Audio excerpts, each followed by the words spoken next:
Hi there, and welcome into the Parkview Sports Network, brought to you by Milton Heat and Air. My name is Jay Kong. I'm going to be your play-by-play commentator tonight, and I'm joined with Mike Bolding.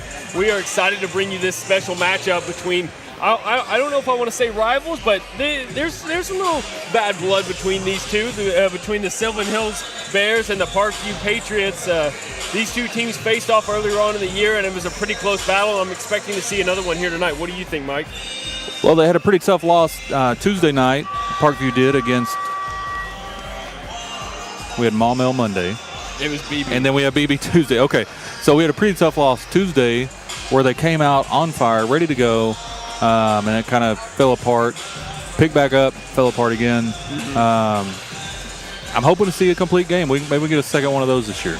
Yeah, it seems like the Parkview Patriots girls squad is struggling a little bit throughout the year. They're almost trying to figure out who's going to step up, who's going to be that person that can bring consistency to the squad when it comes to their shooting. It seems like the defensive aspect of their game is consistent, game in and game out. That's something that I think Coach Howard prides herself on, and that's something that these players pride themselves on, is how good their defense is night in, night out. And it's what keeps them in ball games most of the time. It's just they've got to figure out how to find that consistent shooting. And if they can find that, that's the missing piece that I feel like can bring this whole thing together. Yeah, you're 100% right. Good defense can mask a lot of offensive issues and kind of be a magic eraser and get rid of the issues that they may face. Bad defense, that's just a wrecking bad all the way around. Well, really good defense can turn into good offense. For sure. I mean? Those fast break scores can go a long way. And the song of the year for Parkview Patriots has been great defense leading to wasted opportunities. And Coach Howard is ready to turn that around and get some layups in the basket, because they get plenty of opportunities for them. Absolutely. So, no, I'm really pumped for this game. I think both these teams are looking to try to get a win. I know the Patriots are kind of looking outside in right now when it comes to when you're talking about tournament play later on in the state tournament play later on in the season. I know the Bears are trying to fight their way in as of right now. So I think we're gonna see a really tight game here tonight.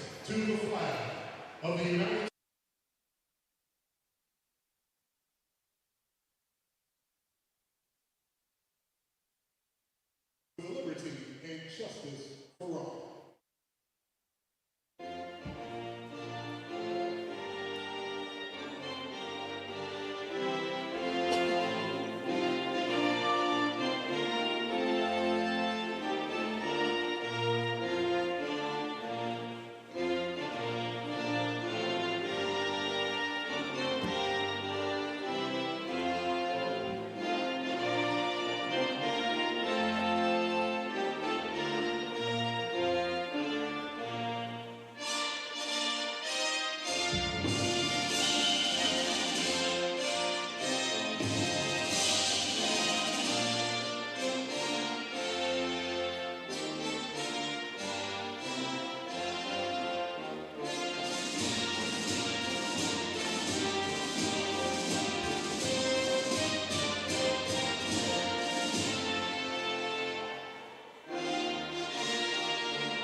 Ladies and gentlemen.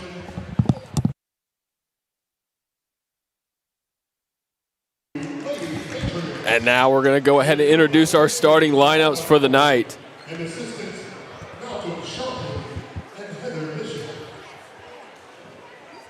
5'5" guard. Starting with your Parkview Patriots, we got number 0, Kristen Cooper. Starting at guard. Senior 5'7", number 11. Number 11, Natalie Jones. Starting at forward, sophomore 5'7", number 15, Micaiah. Number 15, Micaiah Palmer. At 5'8", sophomore forward, number 20. Number 20, Maya Johnson.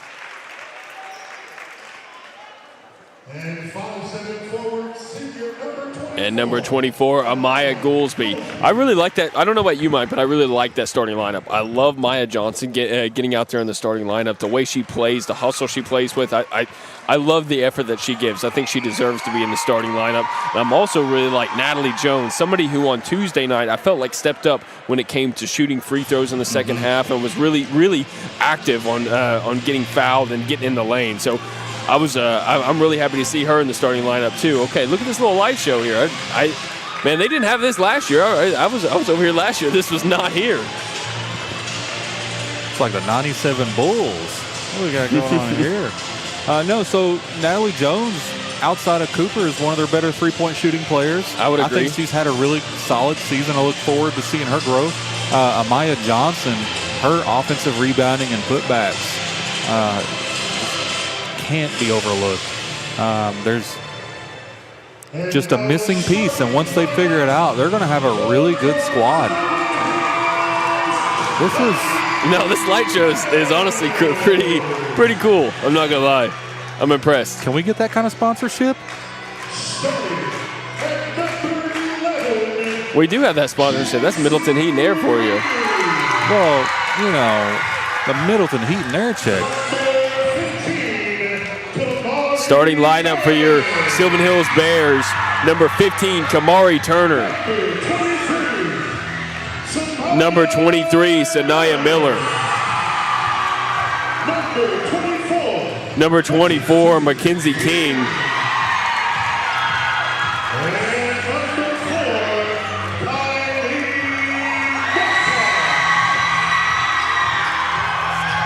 And number unknown. I think that was number 4, Kylie Metcalf. It was Kylie Metcalf, but I think the roster we have has the wrong number. In the words of my daughter, low-key, that intro kind of ate, Yeah. That was good. I like that. The Parkview crowd traveled well tonight. Looks like we got a pretty good showing. Tuesday night, Coach Howard was saying she wanted to win the opening tip-off and get started early with the first basket. They didn't get the opening tip-off. They didn't make their first shot. I'm interested to see if they can act. They got Cooper jumping against Metcalf, I think. I'm interested to see if they get the tip-off here. So, just so you know, these numbers are wrong. 22 is Kylie Metcalf. That's what I thought. Okay. I was like, that looks like Metcalf. Yeah, number 22 is Kylie Metcalf. Okay. That's Sanaya Miller.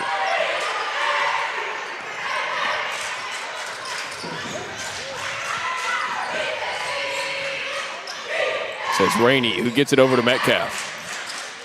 Inside, and that is a good for 2. Going early to their go-to pass, which is inside to Metcalf. She's been a force for him this season, and that's something that the Patriots have got to do a good job of closing her out and not letting her get passes inside if they want to try to shut them down defensively. And she's one of the bigger bigs that we've seen this year outside of the game against Bologna. So it's one of those things, do you want to let her eat and let her have her way and beat everybody else, or? Out of all the games that we've commentated so far in conference play, I feel like Kylie Metcalf has been the most dominant big that I've seen. I think I've watched this year for the girls squad. So, I think maybe one of those girls on Bologna could kind of go head to head with her, but I think she's right up there. And that was Maya Johnson, who's going to get whistled for the foul on Metcalf after she came away with the rebound. So it's going to be Bears ball.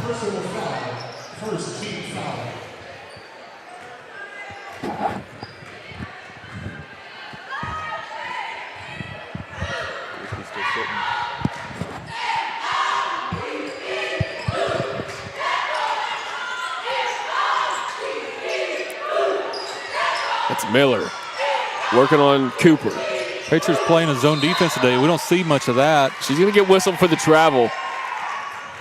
Usually they're in a breakneck defense, and they do a really good job of it. I'm curious as to why they changed that part up. Goolsby almost loses control of it. Oh, my gosh, they're going to whistle her for a travel, but I thought she lost control of the ball. The ball was poked out of her hands. I thought Goolsby was sitting on the bench. No, she was in. That's why I was wondering when you were pointing Easter over there. down there. Okay. Yeah, when you were pointing over there, I was confused. Well, so second half of the BB game, Goolsby didn't play a whole lot, and Well, they announced her in the starting lineup. well, I'm old.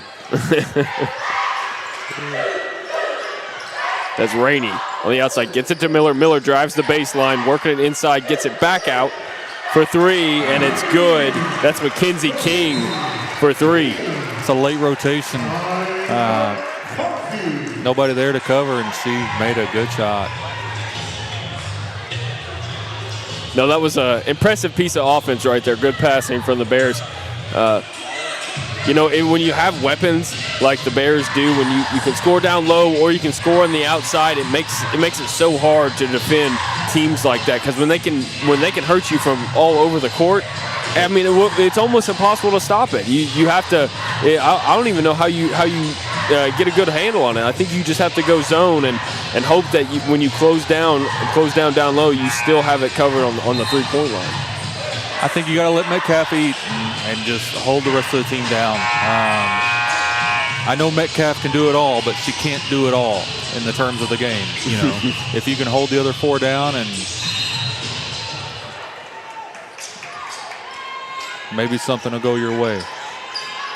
Oh, and Goolsby tried to get it to Johnson. I thought that went off of King for the Bears, but they're going to say she just threw it out of bounds. That's a rough call right there for Goolsby, as she was obviously frustrated. So the Bears get the ball back. Patriots really need to try to get a stop and get some points on the board.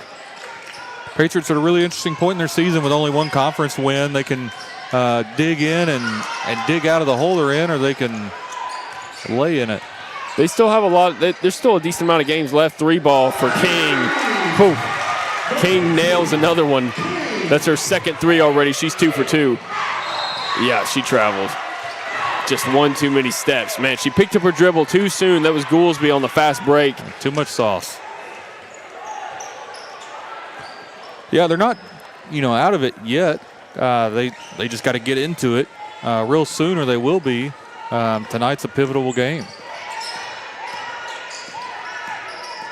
Miller on the right side against Cooper. Loses control of the ball. Good defense right there from Cooper, and it forces the fumble of the ball. And now it's Goolsby taking it up on the fast break. Euro step up, and she's going to get fouled, and that's going to send her to the stripe for 2. Really bold choice going for that Euro step after just being called to travel for it. So hats off to her for the confidence. I think she learned her lesson from the time before. Yeah. She took one more dribble than she did that last time. Yeah, this is a learning process, all of it. And when you're 1-7 in conference play, there's a lot of opportunity to learn and grow, and Coach Howard's doing her best to get them to grow down here. They have a pretty young squad, I would say, starting for their team this year. The Patriots do. So I feel like, yeah, it's the almost polar opposite of the boys team, where you have 8 seniors, and all 8 of them could start for a lot of teams in this conference. You go to the girls' side, and they've got 4 seniors. They've got more. I think they've got exactly 5 seniors. 5 seniors, but only 2 of them are getting time playing.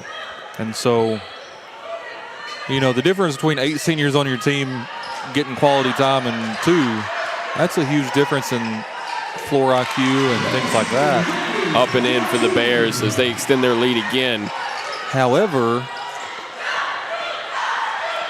I don't want to sell us out on this year, but next year's team will learn from a lot of this. This is valuable learning opportunities. Johnson tried to get it over to Palmer, but she couldn't corral the ball, and another 3-ball for King. She's on fire right now.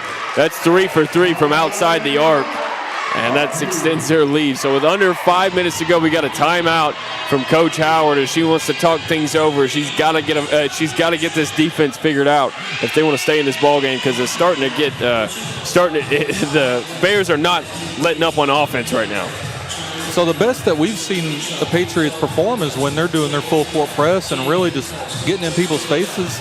I'd like to see a little bit of that, change it up.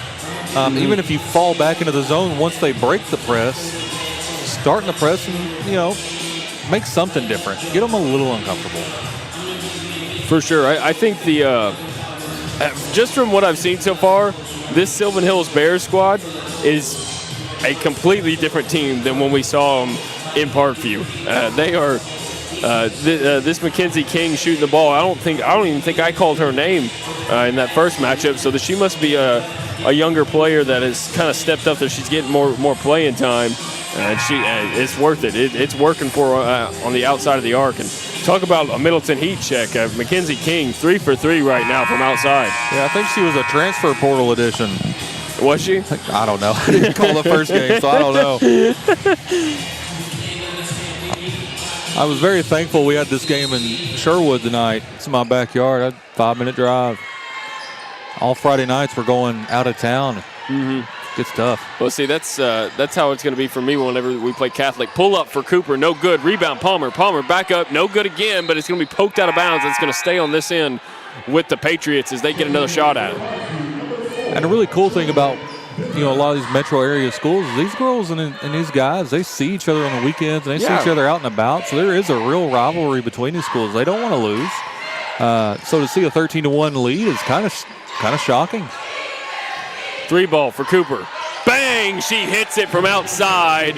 That's Cooper's first shot of the night as she gets it to fall.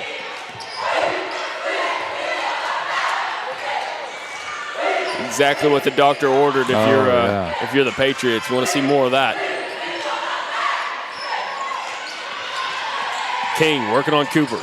Poked out of bounds by Cooper, and it's going to stay on this end. Haven't seen Chloe Austin yet tonight. But she had a really good defensive game Tuesday night. Come away with a bunch of steals and was really getting after it. She started. So, go ahead. Oh, well, I was going to say on the court for the Patriots, I didn't see that Amaya Goolsby has checked out, and so is Natalie Jones. Checking in for them is going to be Jordan Bibbins and Journey Wesson.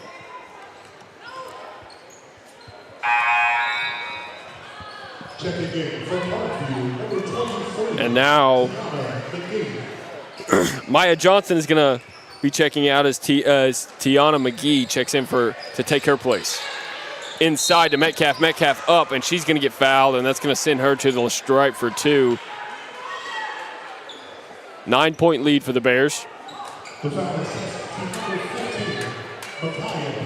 And so in that out-of-bounds play, you saw the action go to the corner. 2 Patriot defenders ran into each other going out to the corners. Bad rotation, bad communication led to an easy basket or a cheap foul, easy free throws. Metcalf doesn't miss those much. She gets them both to fall. That's a perfect trip to the line for her. I think those are their first free throws of the ball game. So they start 2 for 2.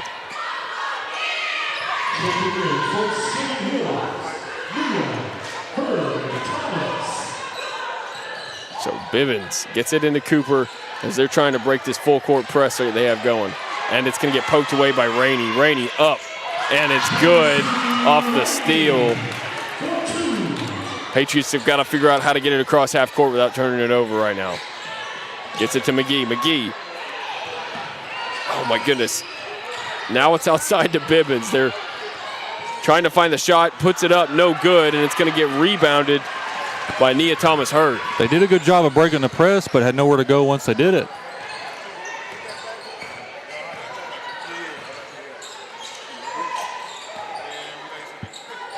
And I don't recall too many teams doing a full court press on the Patriots. This may be, new territory for them. And that's J.C. Rainey who gets whistled for the travel. But right now they're struggling to get somebody open on a pass. They bring one of the big bodies up and hit a pretty mean screen on somebody, get them open. So that's Sydney Banks who gets it over to Wesson. Trying to get it across half court. Natalie Jones gets it up there. Jones has to pick it up, and she gets it to Cooper. Up and no good. No good on the floater. She can't get it to go. And she's also going to commit the foul on Sanaya Miller. That's going to be their 3rd team foul of this quarter. So they are guarding Cooper tight. You couldn't slide a sheet of paper between those players. And they're guarding her the whole way up and down the court. somebody else is going to have to answer the phone for Patriots if they want to, pull in on this lead a little.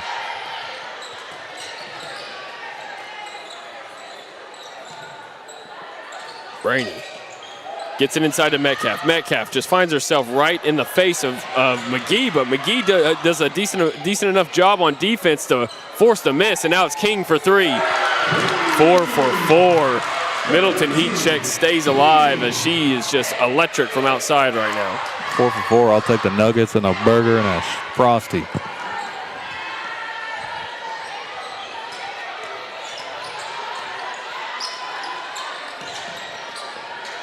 McGee. Weston open on the wing, turnover. McGee has it stolen away by King. King up, no good on the fast break, and it's going to get rebounded. That's Cooper. Cooper taking it up on the fast break, gets it up to Banks. Banks can't corral the pass, and it's out of bounds, but I think it's going to stay on this end with the Patriots. Amaya Goolsby is going to be checking in for Tiana McGee. And another change for the Bears as Samari Gary is checking in for J.C. Rainey. Cooper for 3. Can't get it to go. That was a quick pull-up, maybe a little bit off balance. And now it's Natalie Jones What up a and pass. good. Man, that was a lot of offensive rebounds trying to get the score right there. Patriots just won't give up. Didn't give up on that possession, and it paid off. So Cooper's playing 100 miles an hour. Rest of the Patriots team playing 70 miles an hour. Stolen away by Natalie Here we Jones. go. Jones up on the fast break, and she's going to get fouled, but it's going to be on the floor. So that's going to be the Bears' second team foul here in this quarter with 1:42 left to go. They lead it 20-6. Patriots have the ball underneath the basket.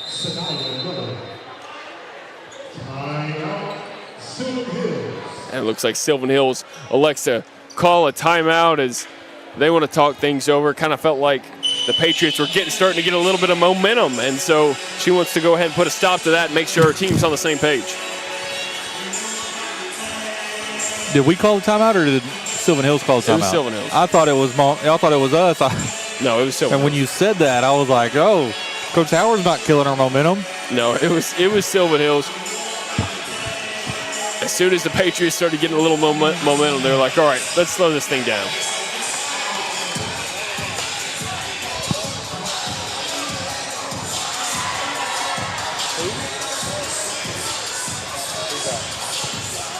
So looking forward on the Patriots schedule, I'm not sure. I know we're probably gonna have a makeup game next week at some point. Yeah, I think we're 3 games a week for the rest of the year, bud. No, I mean we only missed 2 games. We're on 5 games a week. Huh? Double headers every day. Because luckily for us, we called that game on Friday that most of the other schools didn't call. So we only have to make up 2 games. So we've already made up 1. So we just got to make up 1 more. But looking ahead, looks like next up on their schedule is going to be Greenbrier at home. That's a tough matchup. Greenbrier's got a very good squad that can shoot it well from 3. As Natalie Jones accidentally steps out of bounds and turns it over. So it's going to be Bears ball with just about 1:35 left to go in this quarter.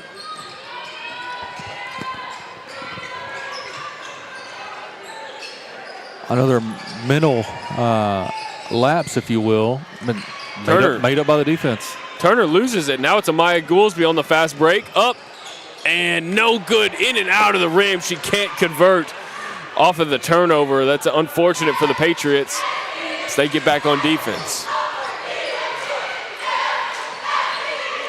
King gets it outside. Off the rim, no good from 3. That was Scalar Hill.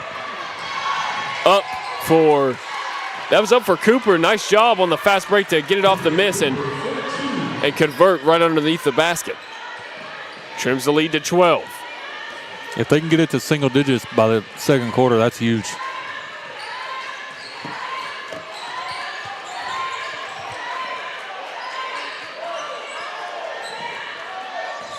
Hill tried to drive the baseline but gets cut off by Jackson.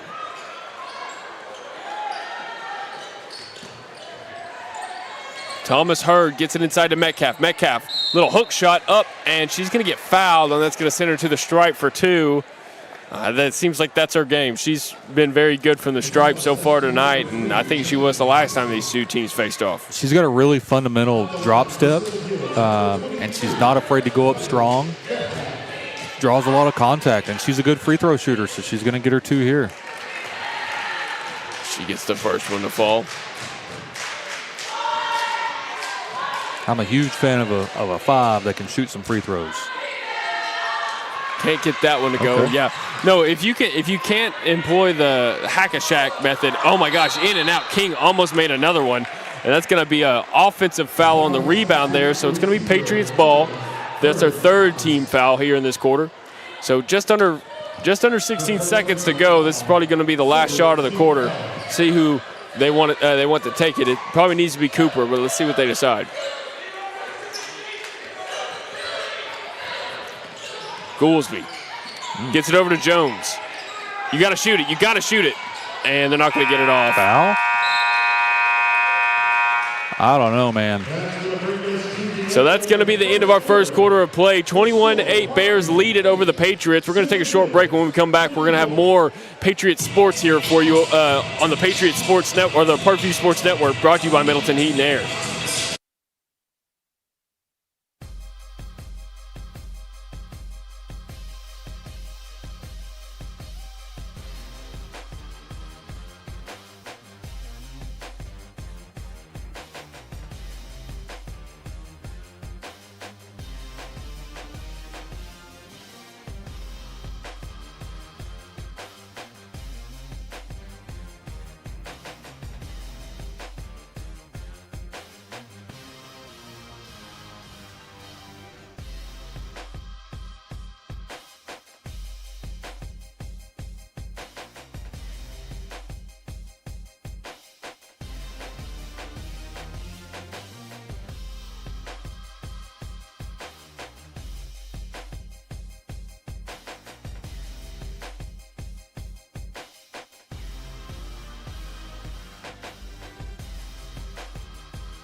And welcome back to your second quarter of action here on the Parkview Sports Network, presented to you by, or sponsored by Middleton Heat and Air.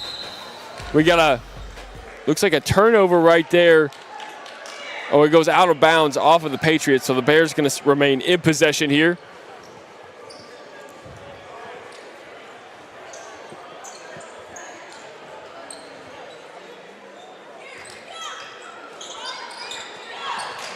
So Miller gets it over to Turner. Turner drives it into the lane, up, no good. Oh my gosh, they get the offensive board, but it's going to be stolen away. Oh. Gets it in the passing lane. That's who else but Kristen Cooper. Cooper gets it over to Goolsby. Open 3. Bang! She hits it. And just like that, we got a 10-point ball game.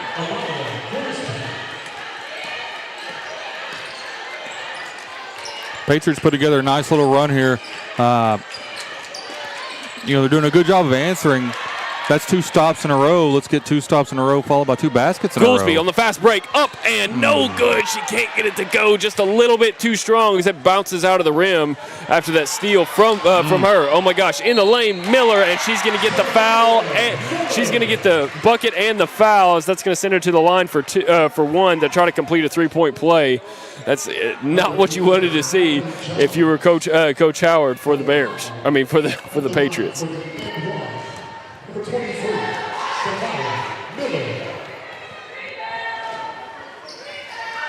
She completes the 3-point play with the shot there from the stripe. So 24-11, Bears lead it. That's Cooper, who gets it over to Jones. Jones down the baseline, up, and she's going to get the foul and sent to the free throw line for 2. I feel like we've said this a few times this season. The shots at the stripe are big in this game. The way that the Bears are shooting the ball, you don't want to miss any shots that they just let you take for free. So they're magnified for the Patriots, especially because of the lack of success that they've had. Yeah. Lack of success shooting the ball, that is. Everywhere on the floor. So you got to go back to the fundamentals and every day go in and practice and hit your free throws before the game and get in a rhythm and find your spot on the line. And it's a routine thing. Coach Howard is, she's getting blue in the face the way she talks about, you got to want it. So checking in for the Patriots is going to be number 15, Micaiah Palmer, checking in for Journey Wesson. And then looks like it's going to be Easter checking in for number 11, Natalie Jones. Harrington Easter, my mistake. I couldn't remember her first name. Easter's checked in for Natalie Jones. So now it's Rainey at the top of the key. Gets it over to Miller, who might lose control of it. Nope, she picks it back up before it goes over that half-court line, and it's going to be Cooper. Comes away with the steal. Fast break, up and good as she gets it to go. 10-point ball game once again. Fantastic. Miller.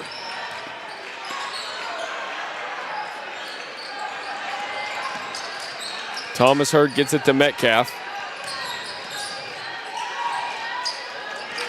Good defense right here from the Patriots. Not really giving them any kind of open looks into the lane. Miller for three, as she nails it with Cooper right in her face. They turned up the defense, and it didn't affect them much. That's going to be Cooper's first three-pointer of the ball game. It's going to be poked away and stolen by the Bears. Now it's Thomas Hurd who tried to get it up to Turner, but it's going to be poked out of bounds by the Patriots.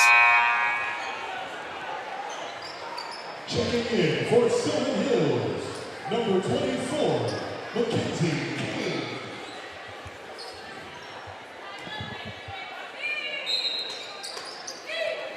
Patriots have got to put some points with their stops.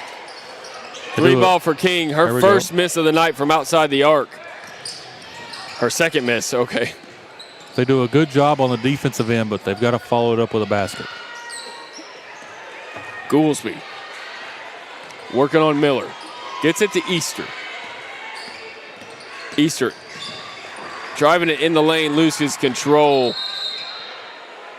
And it's going to be a jump ball. Possession arrow is going to favor, I think it does. It favors the Bears.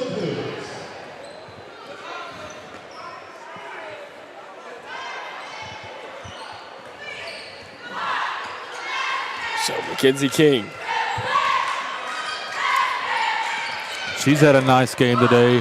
Her and Metcalf both come out playing. Turner, the bank was open. I don't know. That was. I don't think she was aiming for the backboard there, but she's going to get it anyways. The threes are hitting for the Bears right now. They are on fire from outside the arc. It's going to be loose ball is going to get picked up by the Bears as they have it once again. King. Something tells me she's about to pull it up. Nope, she gets it to Turner, and it's going to be stolen away by Cooper. Cooper, fast break, going on up against Turner, and she can't convert. The defensive pressure kind of got to her there, and she couldn't get the layup to fall. So I think this is as good a time as ever to want to give a shout-out to our sponsors over there at Middleton.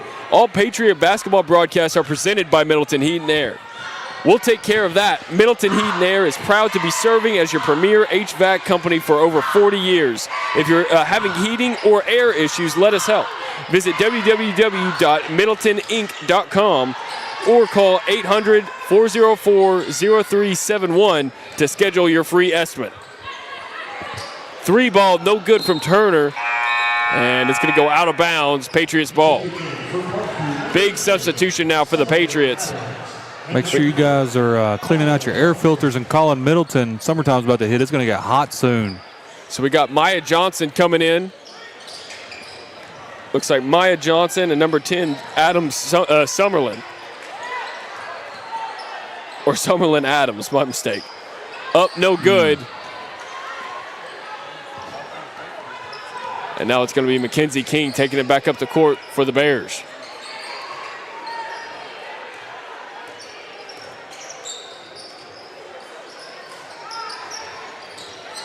Rainey gets it outside to Turner. Turner, pump fake to three. Now she's in the lane, can't get it to fall. Some good defense right there from Micaiah Palmer. She comes away with the rebound. And now it's Cooper. Gets it to Goolsby in the corner, drives the baseline into Palmer. Palmer had a good shot right there, but she couldn't control the pass. 3-ball for Goolsby, too strong. And Cooper comes away with the offensive board. That was a blocking foul. I was sure that was a blocking foul right there. It looked like he was about to call it, and then he was like, no, you stepped out of bounds. That was a little weird moment right there with that official, but it's going to be Bears ball, and we get a timeout. It looks like we have another timeout from Sylvan Hills. So with 3:26 left to go in this first half, the score is 30-14 Bears over the Patriots. Tough run so far for the Patriots. As seems like everything the Bears put up is going down, and the Patriots are struggling to hold on to the basketball and not turn it over right now. Patriots, they got to box out a little better. They're getting killed on the boards, and that's leading to a lot of Sylvan Hills defensive boards, transition, easy basket under the basket, open three-point shot. I don't want to kick a horse while they're down, but there's a lot we can improve on if we want to get back in this game. They're playing hard, though. No, I mean, they're playing very well on defense. It's just this Sylvan Hills team is shooting the ball extremely well tonight. It's their night for sure when it comes to shooting the ball, and that's going to be Mackenzie King who gets fouled in the lane, and that's going to send her to the free throw line. I feel like this Bears team has improved a lot since the last time that we saw them at Parkview off John Barrow. I mean, it was they did not shoot the ball this well at all. It was J.C. Rainey, I think, that was hitting most of their shots, and Metcalf. That was it. And it seems like anyone who's shooting the ball tonight for the Bears are hitting the shots. Checking in from Parkview, number 3, Jamie Wilson. Ladies and gentlemen, your attention, please. Antigua Master, please pick up your debit card at the front gate. Antigua Master.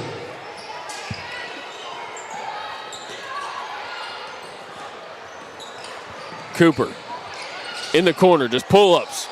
No good as it bounced out of the rim. Maya Johnson comes away with a tough offensive rebound, and she's going to get fouled by, looks like Thomas Hurd, or Hurd Thomas. The foul is to number 0, Leah Hurd Thomas. Checking in for Sylvan. And looks like Sanaya Miller.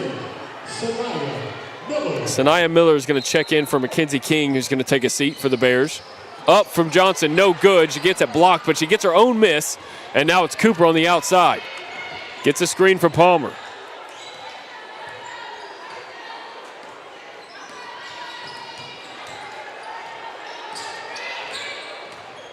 Away from the screen, Cooper up, pull up from just inside the free throw line, and it's good as she gets the bucket to fall. Nice shot right there from Cooper, even being surrounded by some good defense.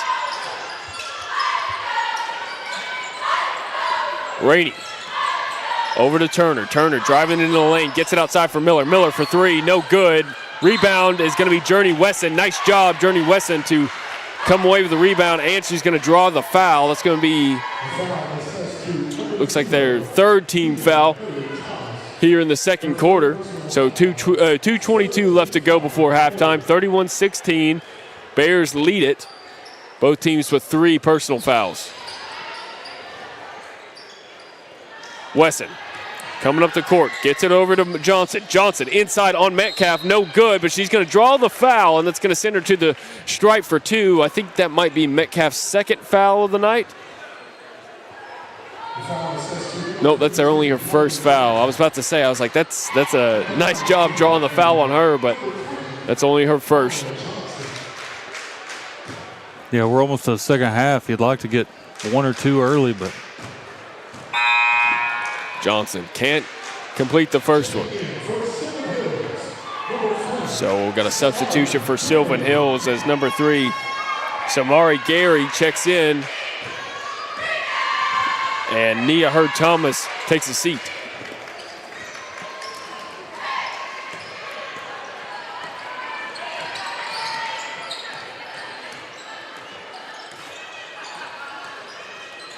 Turner almost loses it, and they're going to whistle Maya Johnson for the foul. Just a little bit too ambitious, trying to get the ball out of her hands there. So 4th team foul now for the Patriots. 4th team foul. Checking in for Parkview, number 11, Natalie Jones. So Maya Johnson is going to take a seat as Natalie Jones is going to take her place.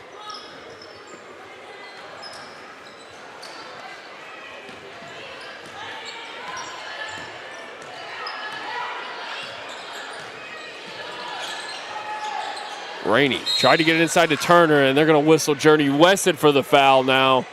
So that's going to be their 5th team foul. And that's going to mean free throws as they are now in the double bonus. Oh, wait. Do we have 2?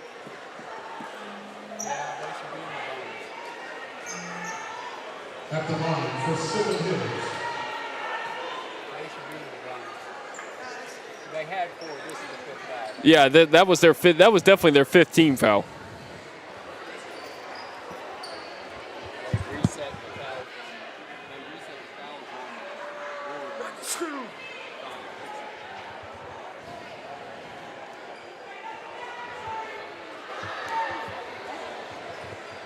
on. At the line for Sylvan Hills. Number 15. So it's going to be Kamari Turner taking that gets 2 shots right here as they are in the double bonus. First one falls for Turner.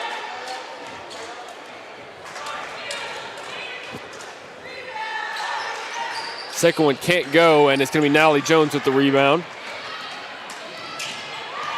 She's got to get outside, get over the half-court line, as she does, and so now that kind of eases up some of the pressure, and she gets it to Goolsby. Goolsby now working on Turner. Gets it off the screen from Palmer. 3 ball. Can't get it to fall. Rebound from by Jones. No good on the putback, but it's Cooper with the step back. Mid-range, no good. Palmer with the rebound, but I think they're going to whistle her for a foul.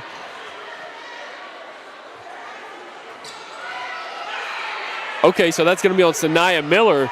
So that's going to be their 4th. That's going to be their 4th team foul.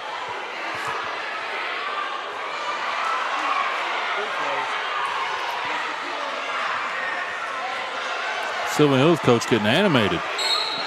And now it's going to be a technical foul called on the head coach for the Sylvan Hills Bears. Was very unhappy with that call, which honestly, I'm going to be honest with you, Mike. I kind of understand her frustration there. I'm not sure the call went the right way, but hey, if the call doesn't go the right way, don't make it worse. Because now, guess what? The Patriots have a shot to get in this. Because now we're going to have technical shots, and they're going to have the ball back.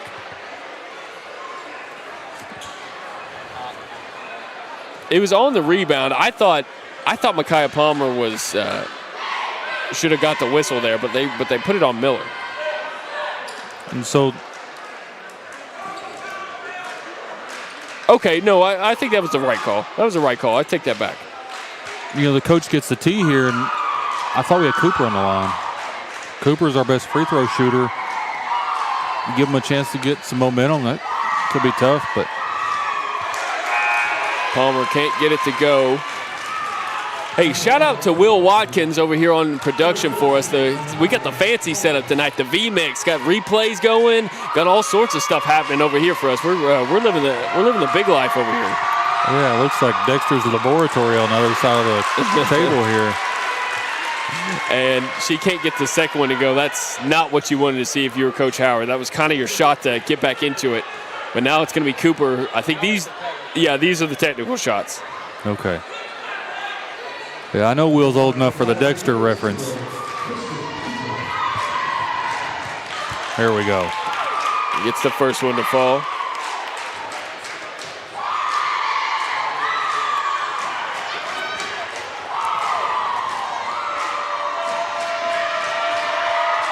And the second one falls as well. So Kristen Cooper's perfect from the line on from those technical shots. And now the Patriots get the ball back. A 3 here trims it to a 10-point lead.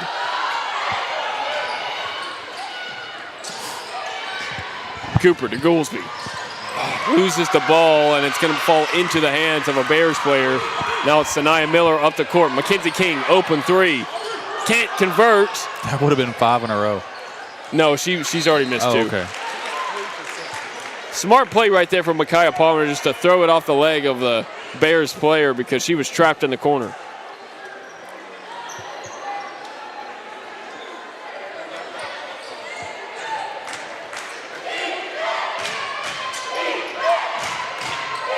Palmer gets it up to Bibbins. Bibbins can't hold on to the ball, and it's going to be turned over. And now it's the Bears pushing up the court. Metcalf all alone, up and good, extending this lead again. Palmer gets it up to Bibbins, who loses control of the ball. She's got to hold on to it.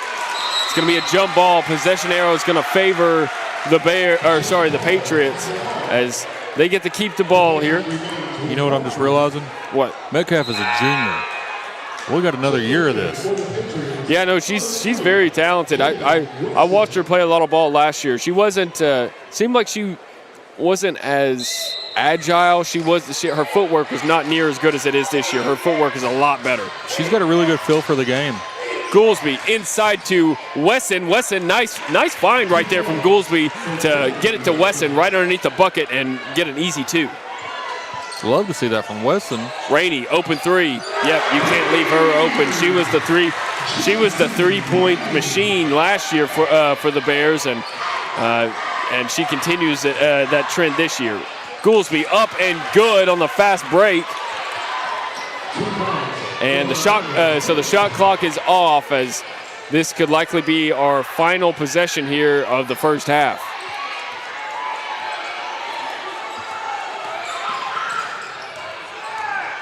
Miller trying to work it inside on Goolsby. Spin move, and she's going to get whistled for the travel. So 5 seconds left.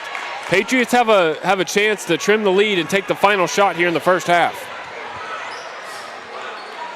Jones gets across half court, just chunks it up. She had a lot more time on the clock, but it's going to get rebounded by the Bears, and that's going to be the end of our first half of play. Big lead for the Bears as they lead it 37-23. We're going to take a short break, and when we come back, we're going to have your second half of action here on the Parkview Sports Network, brought to you by Middleton Heat and Air.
Hi there, and welcome back to the Parkview Sports Network, brought to you by Middleton Heat and Air. I'm Jay Call, your play-by-play commentator. I'm joined with Mike Bowling, and on production we got Will Watkins. The score is 37-23. Bears lead it over the Parkview Patriots. The struggling so far are the Patriots, who kind of picked up their shooting a little bit there towards the end of the first half, but defensively can't get a grip as the Bears are just banging it home from three and doing a really good job shooting the basketball. So they had comparatively, they had a really good second quarter to the first quarter, and it goes back to being aggressive. You know, the game we watched where they won against Mount St. Mary, they came out really aggressive, and I think that's the key to success for them, is just being aggressive on both ends of the floor.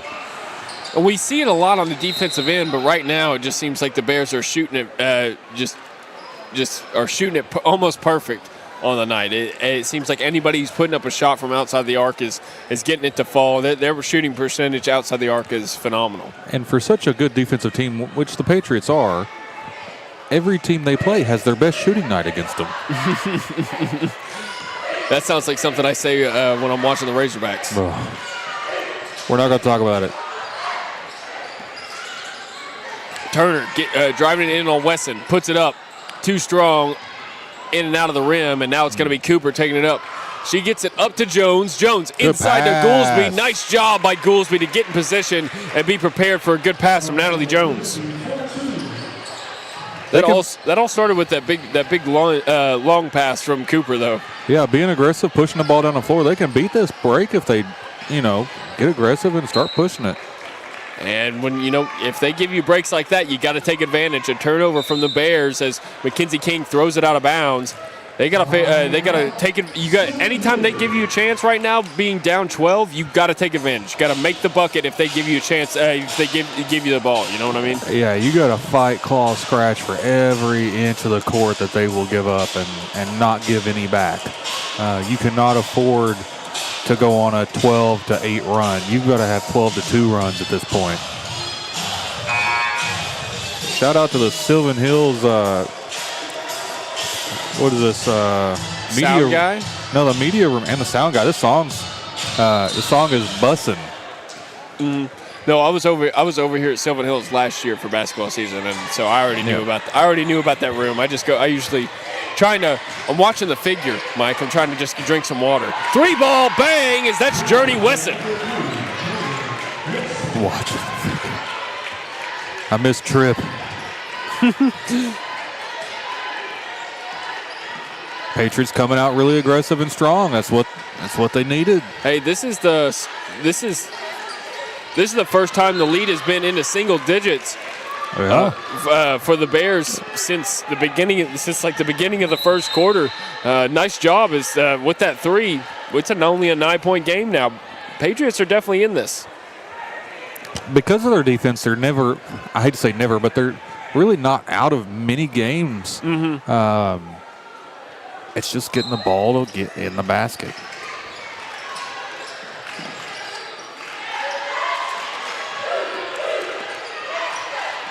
And when you go on a cold streak, it's such a mounting pressure. Oh, Jones comes away with the steal. Can she hold on to it? She does. Way to go. And it's going to be out of bounds. Patriots retain possession. That's a huge play right there for Natalie Jones, who came away with the steal. I thought she was going to lose control of it, but hey, it worked out well for the Patriots. Let's get a bucket and try to take advantage of the mistake made by the Bears. Goolsby gets it over to Wesson. Patriots passing it around. Now it's Natalie Jones working it down the lane, and she's going to put one up and get fouled by Sanaya Miller, and that's going to send her to the stripe for 2. Nice job by Natalie Jones. That's something that we hinted on earlier at the beginning of our broadcast. She was, I felt like she was pivotal on Tuesday night's game. I kind of saw her getting fouled a lot more often, going into the lane and drawing those fouls, and I think that's something that Coach Howard and the Patriots really need if this team wants to be successful. They play with a really good edge to them, better than a lot of teams, and so even though their free throw percentage isn't what you would hope for, if they can put bodies into bodies and make the other team uncomfortable and let them know it's going to be a dogfight, they'll be okay. Working on Goolsby. Oh, man, that was so close to the 5-second violation. Inside to Turner. Turner up. That's a travel, man. That was a travel. Take a bus? Like, was that not a travel? Jump ball is the call. Possession belongs to Parkview. Okay. So the jump ball possession arrow favored the Patriots, and it's Cooper taking it up quickly on the fast break. 3 ball for Goolsby. Too strong, but the rebound's going to be to Jones. Jones up, no good. Rebound by Miller. Sanaya Miller taking it up for the Bears.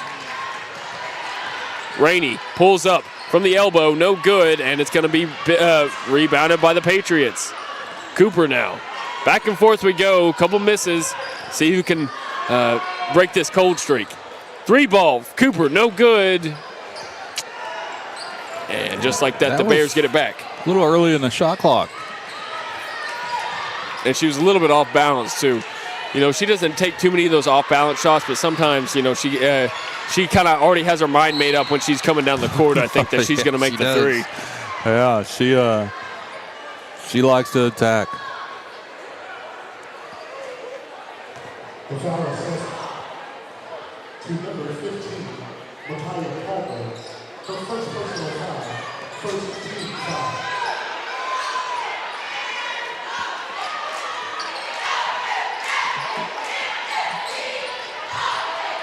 Rainey gets it into Metcalf. Metcalf, spin move, and she's going to get the foul.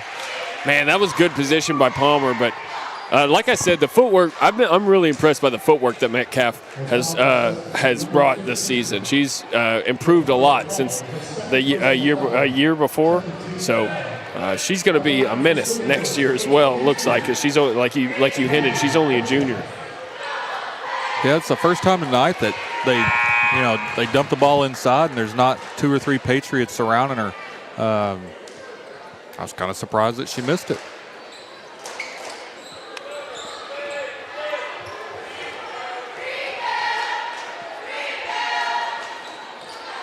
Can't get the second one to fall, so that she goes 0 for 2 from the stripe right there. That's a tough trip to the line as the Bears really needed some points to try to stretch out this lead. Jones. She thought about it. Oh, tried to get it to Wesson, but she turns it over right into the hands of Turner. And now it's Sanaya Miller taking it up the court for the Bears. Up and no good, but she's going to draw the foul.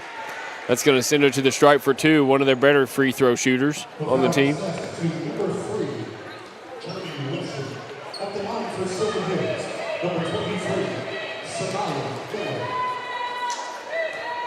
These next 2 or 3 possessions are super important for the Patriots if they want to keep building on the momentum that they've built.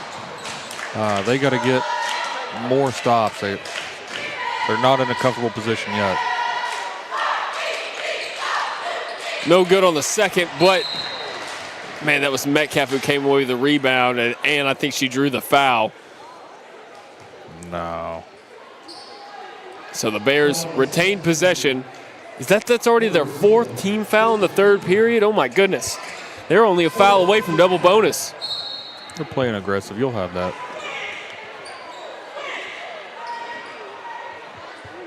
But we're going to need those fouls later.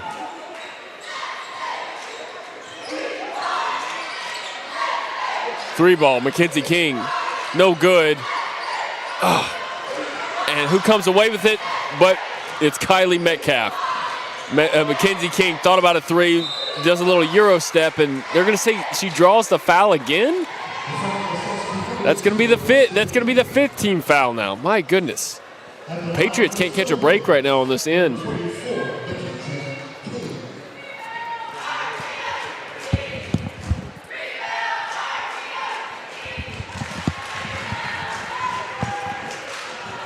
They're in the double bonus. So now it's a 10-point lead.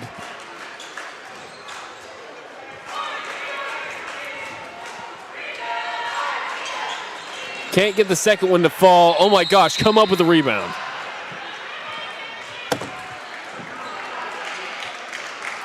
You ready to coach? Wait, did they just call it? That's a jump ball. Bears get it back again. Oh my goodness. Patriots can't get off this end of the court right now.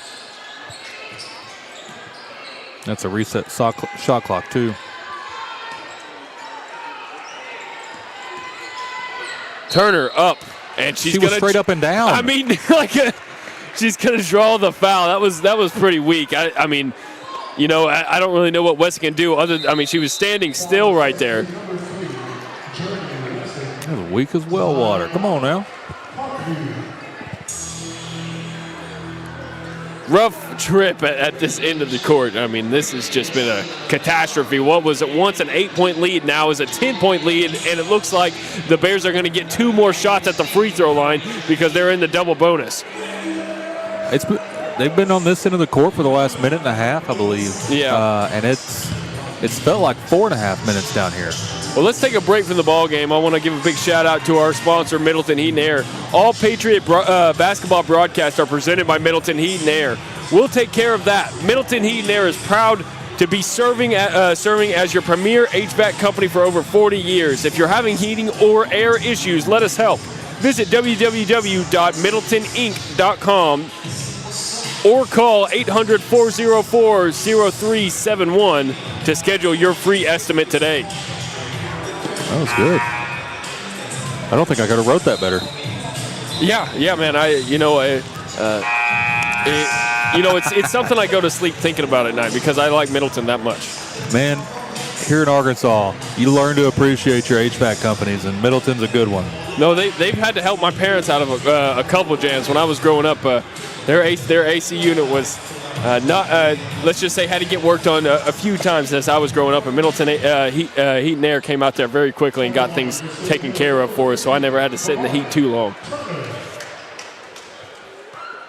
And Turner can't get the first one to fall.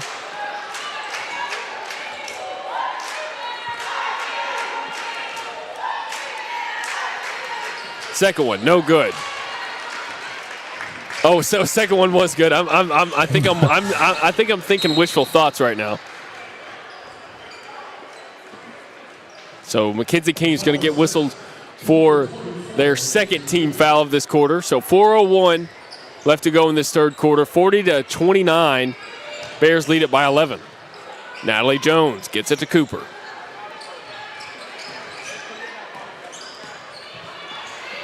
Off the screen, inside the lane. Where? And it's just going to get swatted away by Kylie Metcalf, and she's going to come up with it. It's going to be a jump ball, though, so this possession arrow should favor the Patriots, and it does.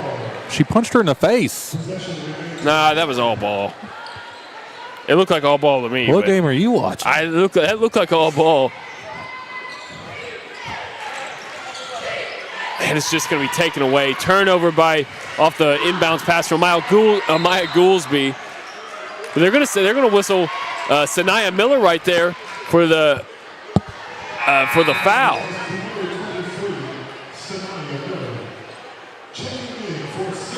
It's her second.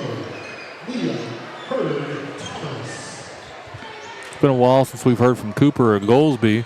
I'd like to see them get on the board here.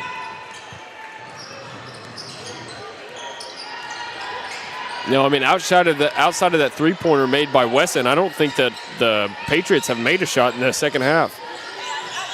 Jones, inside. And it's going to go out of bounds. Patriots basketball.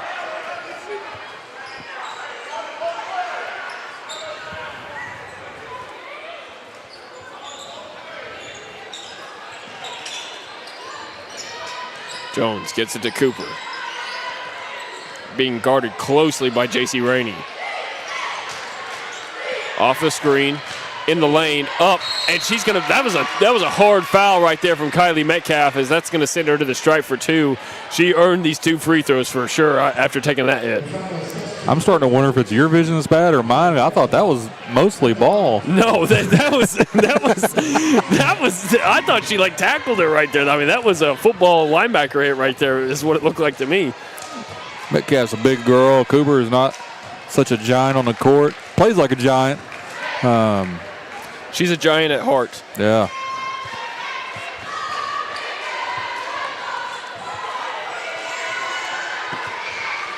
So perfect trip to the line for Kristen Cooper, 2 for 2. So back to a 9-point lead Patriots really want to get a good stop here on defense. They've got to keep this in single digits going into the fourth quarter. Oh, poked away by Micaiah Palmer. Nice job to get her hand in between that passing lane. Now it's Goolsby taking it up. Can't convert on the fast break.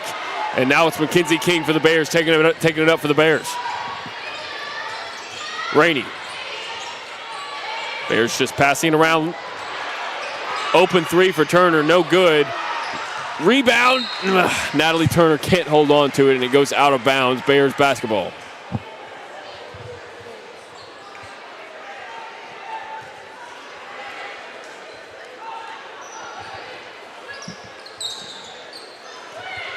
Three ball.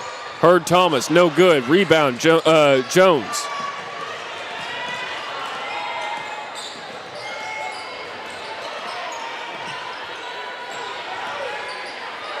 So it's Cooper. Shot almost got double teamed, but gets it over to Jones for three. Can't get it to go, and it's going to go out of bounds. That's Patriots ball as it last touched. Looked like that was Kamari Turner. It touched last.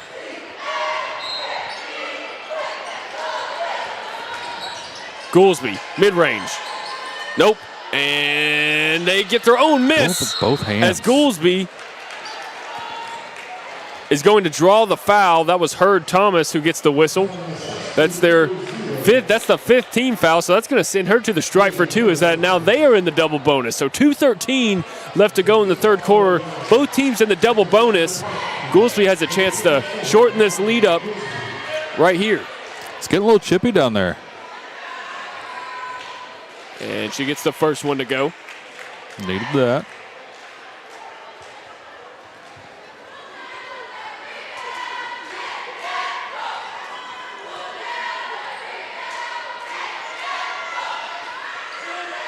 Good on the second. Perfect trip to the line, and they really needed it right there because now the lead is down to 7. The smallest the lead has been since the first quarter. Patriots are right in this ball game right here. King in the lane, gets it to Metcalf. Metcalf mid-range, no good. And they're going to whistle her for the foul, and that's going to send them to the free throw line as that's another foul on the Bears. Let's go, Patriots. Do it, ladies.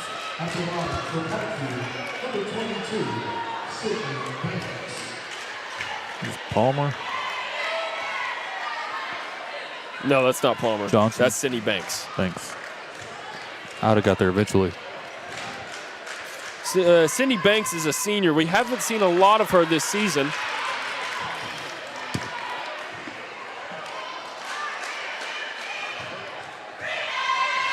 So no good on the first.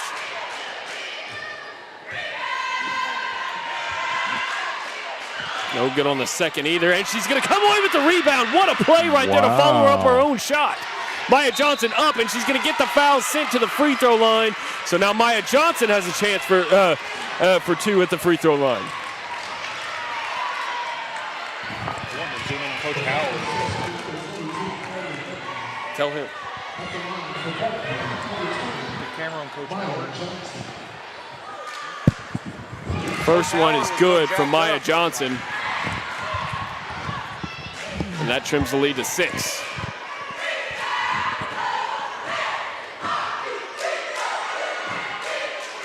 Perfect trip to the line, and they really needed it. Maya Johnson, that was her best trip to the line, what feels like all season. I don't know if I've seen her make a perfect trip yet. Not many Patriots have. We'd love to see it. King inside. What a and she's going force. to turn it over. Nice job right there by Micaiah Palmer, just staying tough as a rock right there. McKenzie just ran into a brick wall. You know that fires me up. I'm ready to go. Hey, 5-point ball game. Patriots are fired up right now. Everybody on the bench is pumped. Oh. Turnover by the Patriots, and Coach Howard is beside herself. So checking in, Micaiah Palmer is going to go ahead and check in for Sydney Banks as she takes a seat. These Patriots never give up, and that's why I say, like, as long as their defense is playing, they're in any game they want to be in.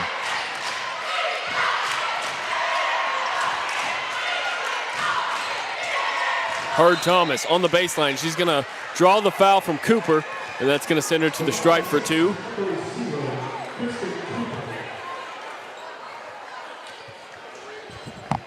At the line for Sylvan, number 0, via Hurd Thomas.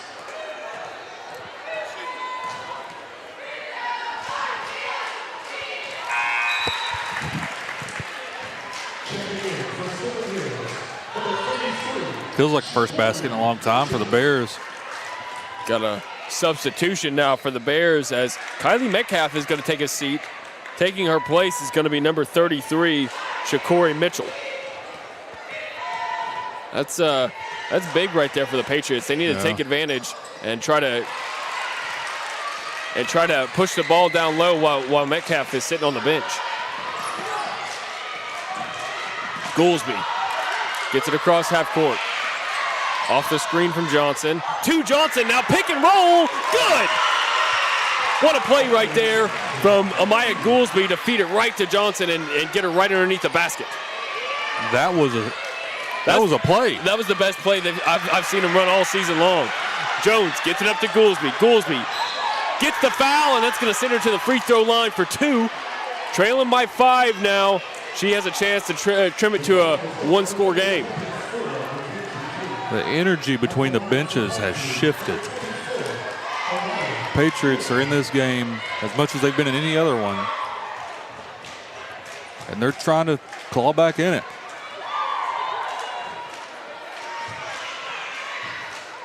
First one is good for Amaya Goolsby.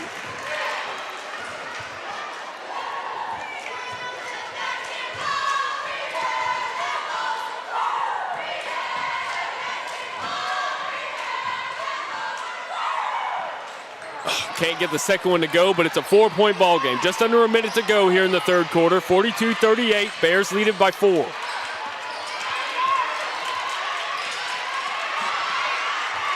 King with the ball, picked up her dribble. Pressure. That's a 5-second violation. I thought that was 5 seconds. Now it's Rainey working on Cooper. Passing it around, gets it into Turner. Turner finds herself wide open underneath the basket.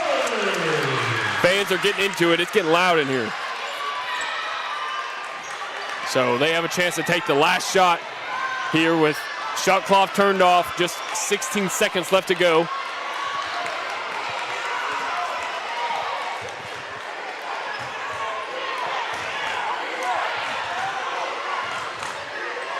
Cooper off the screen from Johnson. Pull up 3. No good, just a little bit off course.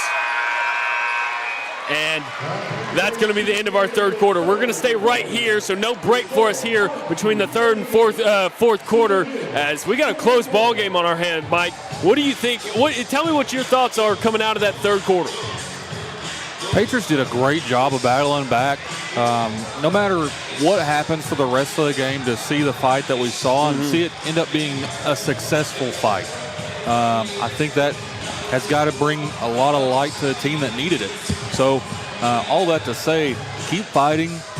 Don't go quietly into the night.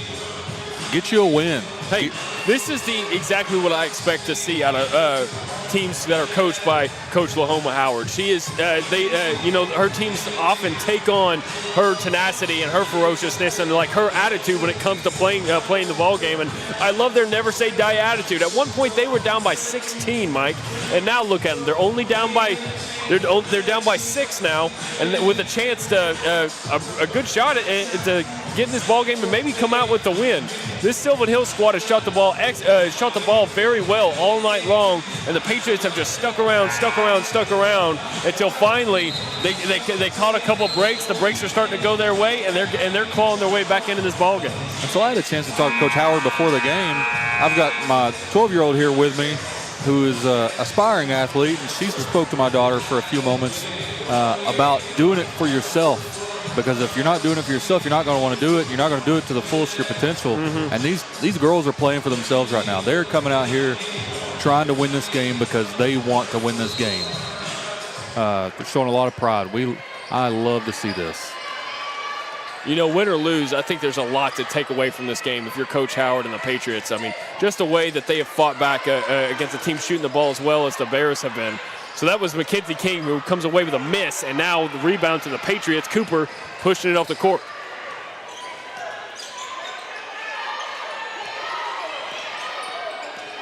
Jones inside is going to lose possession. It's going to go off of Kamari Turner, and now the Patriots will still have the basketball. 22 seconds on the shot clock. Cooper in the corner. Pull up, mid-range, no good, just inside the three-point line, but Maya Johnson comes away with the rebound, up for Jones, no good, and she gets another offensive rebound. Johnson, up, and it's good! 4-point ball game.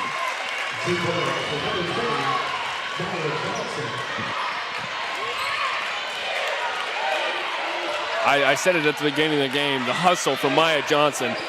She deserves to have a lot of minutes in these ball games. She hustles for those offensive rebounds, and just like that, she gets in the middle of a passing lane and comes away with a steal. The extra effort that Maya Johnson puts into her skills is very evident. Goolsby on the baseline, tried to get it over to Jones, and she's going to turn it over as it goes out of bounds. Bears get the ball back. You know, Coach Howard's down there, you see her saying, settle down, you're in this game, don't force it. We're right where we needed to be at this juncture to come out with a win, so just relax. Kamari Turner inside, going against Cooper, and she can't take advantage of the height mismatch, and now it's Natalie Jones on the fast break. Up, no good, thought there should have been a foul, but it's going to get rebounded by the Bears. Kamari Turner again. Up the court, and she's going to get whistled for the travel until the Patriots catch a break right there after the sloppy footwork, and now they get the ball back. You know, we tell them, take a bus.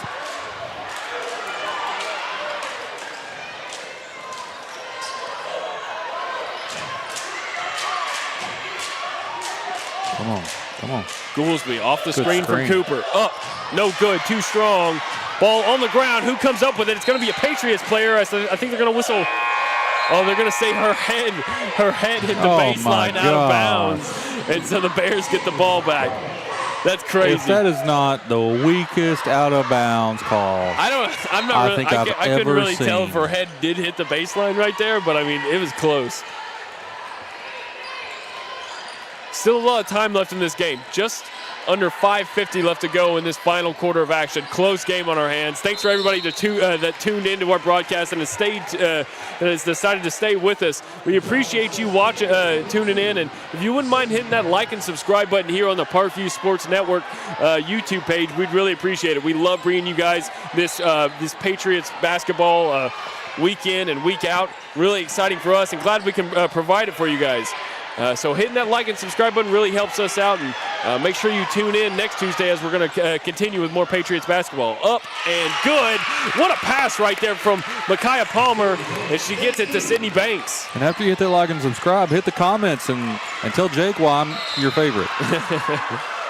And they're going to whistle on Maya Goolsby, and that's going to be the first personal foul of the fourth quarter, first team foul for the for the Patriots. That's first. Is it second foul? Oh, sorry, the second team foul. Okay. I guess I don't recall the first one. I don't either. I was going to say that's first foul in a minute. Mackenzie King.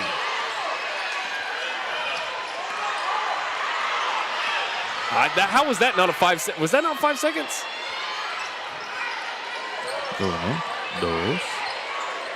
Three ball. That was from way downtown. No good. And it's rebounded by Jones.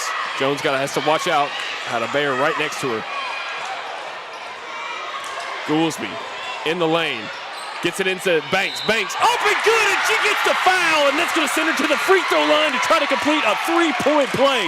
What an outstanding effort from Sydney Banks.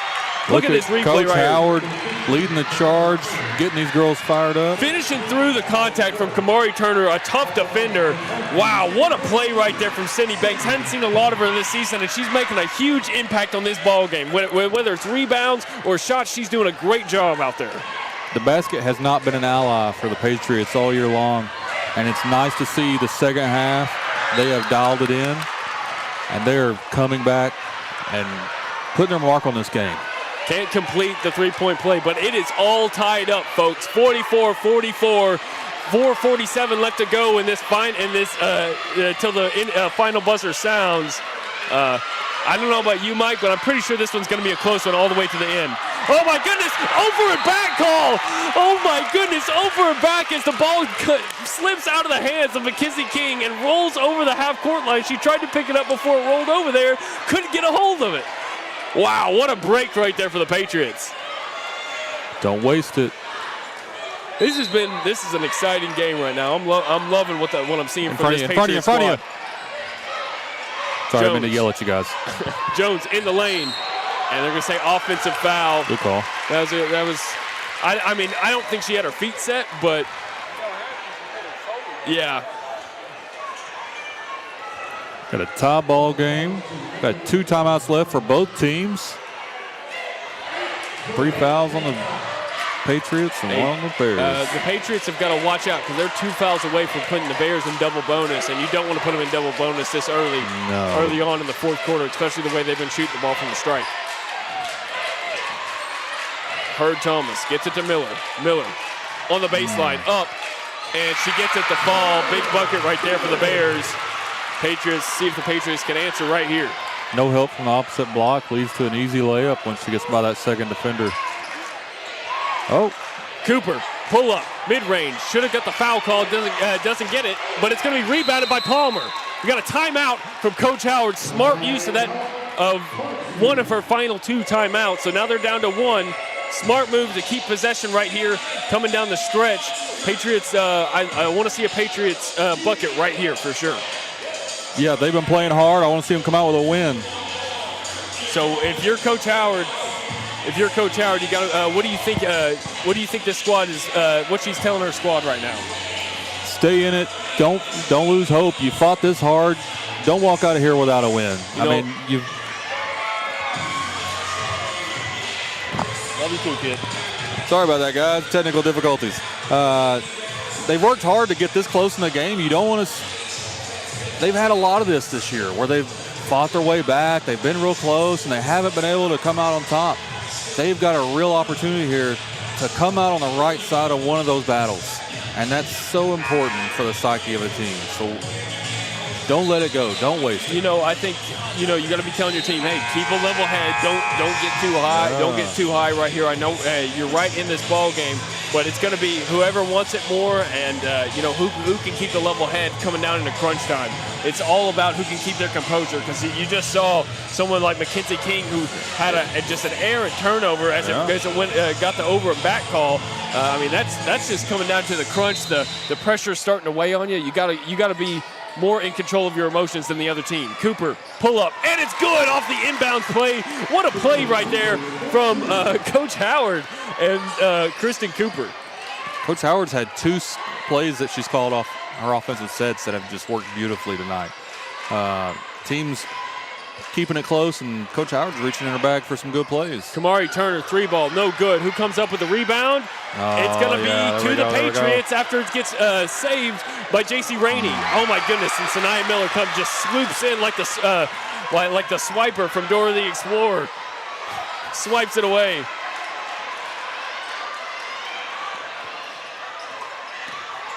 Up, and it's going to get blocked by Cindy Banks, so she's going to get the whistle. And that's what you were talking about, with the silly fouls and not giving the easy things away. I don't know. Right there, you had to play good defense. I think that was about as good, the best defense you could play right there. I think that's not a bad foul right there from Cindy Banks. I don't think. So she can't get the first one to fall.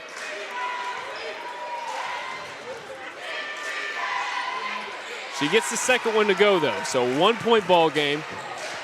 Bears lead it 47-46 with 3:10 left to go in this ball game. Goolsby to Jones. Pull up. Little floater is good. There we go. What a She's shot right there game. from Natalie Jones. I think this is the first lead the Bears have had since all game, I think. Way to fight back in this ball game. Got to give a huge shout out to these Patriots.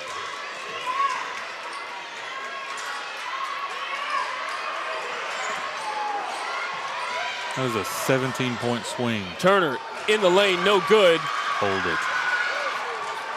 Goolsby up, no good. Foul. As she gets it blocked away, but it's going to stay at this end because it goes out of bounds. Last touched by J.C. Rainey.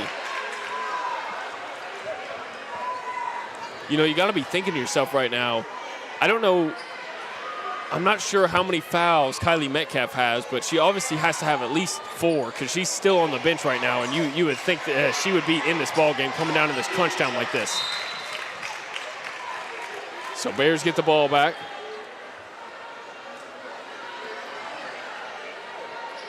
Bears with 2 timeouts. And just right on cue, Kylie Metcalf comes to check into this ball game as looks like Nia Hurd-Thomas is going to take a seat for the Bears. Metcalf's been sitting for a minute. She's going to be fresh coming back in this game. Micaiah Palmer is going to take a seat as Maya Johnson takes her place for the Patriots. Sanaya Miller.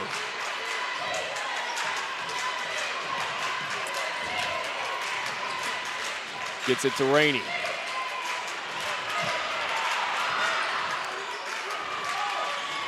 $14 on the shot clock. And it's going to be poked out of bounds, staying with the Bears, but there's only 11 seconds on the shot clock. The last 2 consecutive games, the Patriots have forced a shot clock violation on defense. Well, don't jinx it just yet. I just want to brag on them.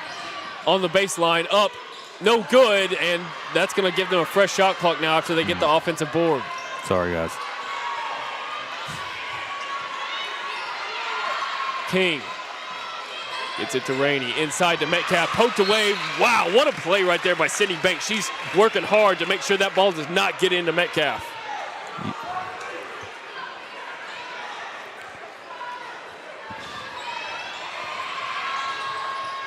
King.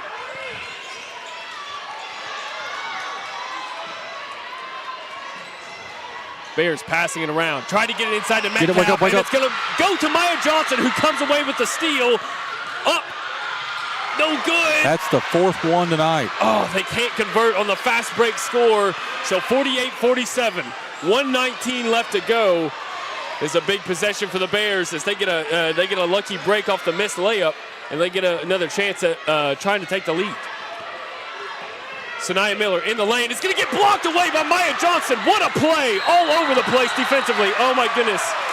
Sydney Banks whistled for the travel. Zach, Patriots can't get out of their own way right now.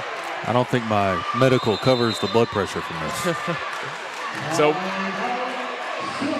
So we got a timeout from Sylvan Hills. That's their they have 1 timeout left remaining in this ball game, and it's heating up. We got a 1-point ball game on our hands. Patriots fight all the way back, and they're holding on for dear life and playing outstanding defense at this end to force turnovers, missed shots, all sorts of stuff. I'm loving what I'm seeing from Maya Johnson. What do you think, Mike? Maya Johnson's playing great. You got minute 4 left. Do exactly what got you here. Be aggressive, put your body in somebody, but don't be out of control. Yeah. Don't make silly turnovers. You've got a chance to walk to just like a bandit. Get out of here with a win that nobody was expecting you to get out of here with. Capitalize. And then you can reset the rest of your season from this point forward with a win tonight. I mean, I think they've figured out, this game has been very obvious. They've figured out what makes them successul. You get to the line, be aggressive on the offensive end, drive into the bucket, because I feel like that's something that they've been, that we haven't seen a lot of this season, and right now it's working for them. Against a very talented Sylvan Hills Bears team. I've been very impressed by the way they've played tonight, so I think if they can play like this every night for the rest of the season, you know, sky's the limit for the squad. Well, so when they've done it, they've been very successful with it. So it's, you know, don't reinvent the wheel here. So 30-second shot clock.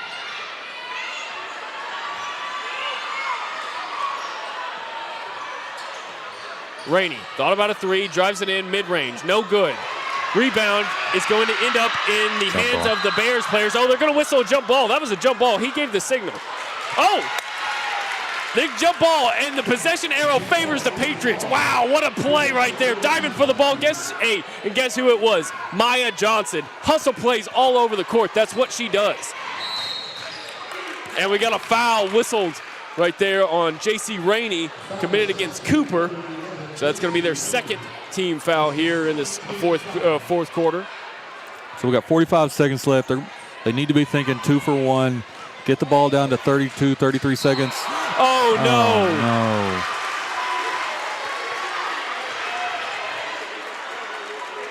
no. Was she not in bounds when she stepped in? She's on the line. Oh, my goodness. Patriots just can't get out of their own way. Yep, that is Patriots ball as Mackenzie King falls over. Maya Goolsby with the sportsmanship going over there to help her up. So with just under 38 to go here in this final quarter, Patriots have got to figure out a way to get the ball in. And she's going to draw the foul from Kamari Turner. That's their third team foul now. Man, this is getting a little crazy. Fans are getting all excited. A lot of noise going on in here. May have been some gamesmanship on the Patriot part there, but I'll take it. I don't know how y'all have been standing up these entire games. You and Tripp both. Well, the main reason I'm standing up is because this monitor is in my way, and I like seeing the action. And I also can't see the scorer's table with it unless I'm standing up, and I got to see who's checking into the ball game. Whew, man, I'm talking about this has been the most exciting game I've called for the Lady Patriots all season long. We got a packed crowd in here, and the Patriots have just the resilience that they've shown here tonight. We can't talk about it enough. I mean, we've been hammering it home, but now what do I want to see? I think Coach Howard is gonna be happy taking our last time out to try and draw up an inbounds play to try to get the ball in and get it across the court. So there's a 1 second difference between the shot clock and game clock. I mean, I'm not sure if you're the Bears if you immediately foul or not. Jones comes away with the ball. Cross-court.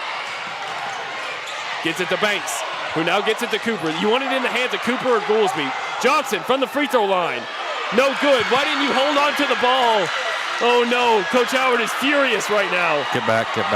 King has a chance to take the last shot. She does, and she's going to get fouled, and that's going to send her to the free throw line. Couple things. Bears, second half free throws, not as good as the first half. Second thing, plenty of time left to get a rebound, get down the court, and either A, tie it, no matter what happens here, or win the game. Coach Howard is furious. She is very confused why they didn't just hold on to the ball. And King hits the first one. So she has a chance to take the lead right here. And also the Bears are in the double bonus. I don't know if you saw that. And she gets the second one. Clutch free throws from the Bears. Go. Now it's Natalie Jones taking it up the court. Gets it to Goolsby. Goolsby up. No foul. No good, but it's going to be rebounded no by foul Jones. Again. Jump ball. So the jump ball and the possession arrow goes to the Bears. That's it. You've got to be kidding me. Darn. Man, what an effort by the Patriots. What an effort.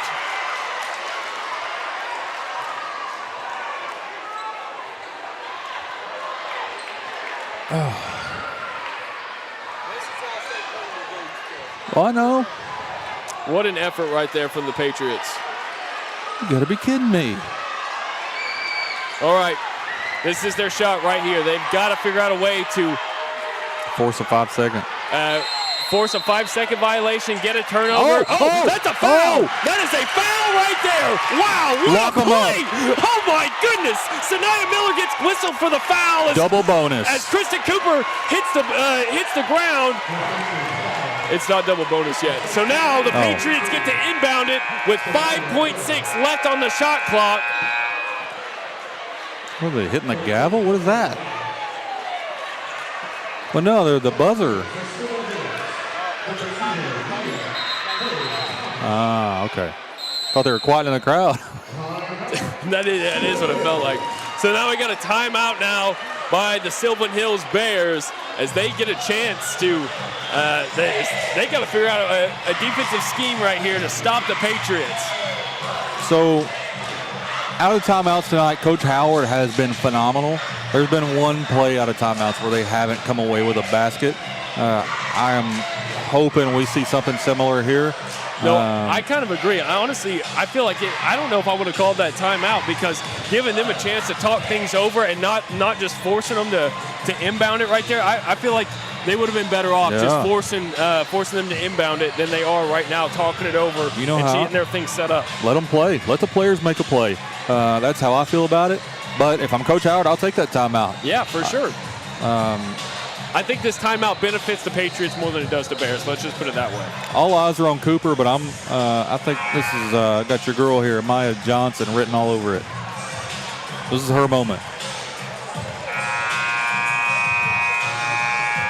Oh, I'm getting a little nervous. I don't know about you. Never a day of my life, Jake.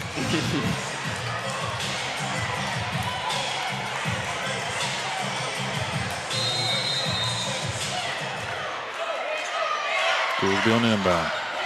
Gets it in to Banks. Banks puts one up. What? Horrible shot, and it's going to be rebounded by the Bears, and that's going to be your ball game, 49-48. Man, what a win right there for the Bears. Congratulations to the Bears. Hard-fought game right there from the Patriots. They just couldn't come up there at the end after fighting all the way back. At one point, it was down 16, and they managed to fight all the way back. You got to give a big shout-out to Coach Howard and the rest of these Patriots who played their butts off. That's a tough loss to swallow right there, but there's a lot to build on. A lot to build on for the rest of the season, and I know Coach Howard is gonna tell her team exactly that. Hey, you guys fought hard, and if you guys fight like that every game, you're gonna win a lot more of them than you lose. Yeah, and she's going to go in there and say, hey, guys, when it's your time to shine, you got to be ready to go. We had Sydney Banks come in and have a really nice game. Yeah, for the most part, outside of that last-second blunder. It was a really nice game from Sydney Banks. And so that's why I say, like, always be ready to go. You never know when your moment's coming. We saw a couple players tonight that doesn't get a lot of time that played really good. So they're going to build from it. They're going to get better. Coach Howard, feel for you.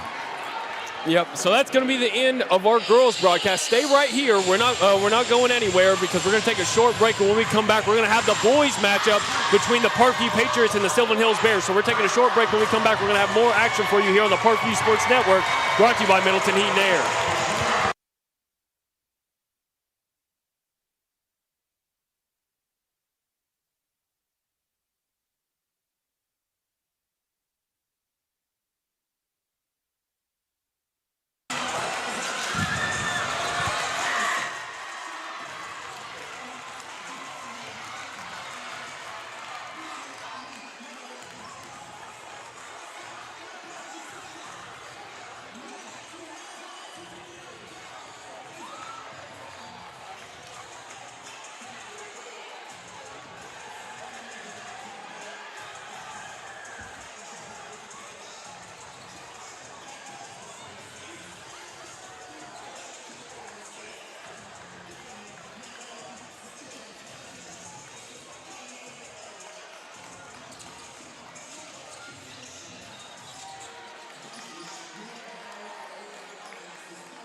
Hi, and welcome back to the Parkview Sports Network, brought to you by Middleton Heat and Air. My name is Jake Hall. I'm going to be your play-by-play commentator for this amazing boys matchup between the Parkview Patriots and the Sylvan Hills Bears, another 5A Central matchup. I'm joined with Mike Boulding over here on color, and our producer for the night, Will Watkins, the man behind the computer, and that's bringing us this amazing setup that we have here tonight. But Mike, what do you think about this game? So I was very fortunate to be a part of the game Tuesday night against BB, where they won by a lot. Cliff Notes version: everybody on Parkview scored. Not everybody on BB scored. So this Parkview team is really special. At this point, I'm just enjoying every game that I get to call and be a part of. I think everyone else is kind of starting to see that. And we all just need to live in the moment with these boys because they're going to have a good time. Absolutely. So let's go ahead and introduce our starting lineups for tonight's game. Starting with your Parkview Patriots, number 0, Colby Bell. Number 1, Aiden Hansberry.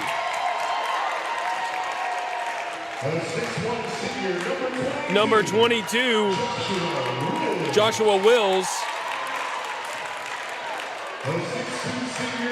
Number 23, the enforcer, Jermaine Conway. And the future Cornhusker, number 24, Jacob Lanier. That's your starting lineup for your Patriots. Undefeated in conference play so far, and they're looking to continue that streak tonight. He's a light show on the wrong team, if you ask me. Now we got your starting lineup for the Sylvan Hills Bears, coming off a win against Jacksonville. Seems like they're starting to hit their stride here in the season, and they did the same thing last year. About halfway through the season, they started turning it up. So something tells me this could be a good game tonight. Excited. I'm really excited to bring you this one. Again, we get this light show going here. Everybody's getting pumped. We got a packed arena tonight. Good atmosphere for some basketball here in the state of Arkansas. All these Metro teams, they love playing each other. Like we were saying in the girls' game, they see each other on the weekends. They see each other in afternoons, out and about. Nobody wants to lose these games. And Parkview being undefeated in conference, they sure as heck don't want to lose one of these games. And they're going to play with something to prove. They want to go undefeated in conference, and they want to show Pulaski County that, hey, we're here to represent.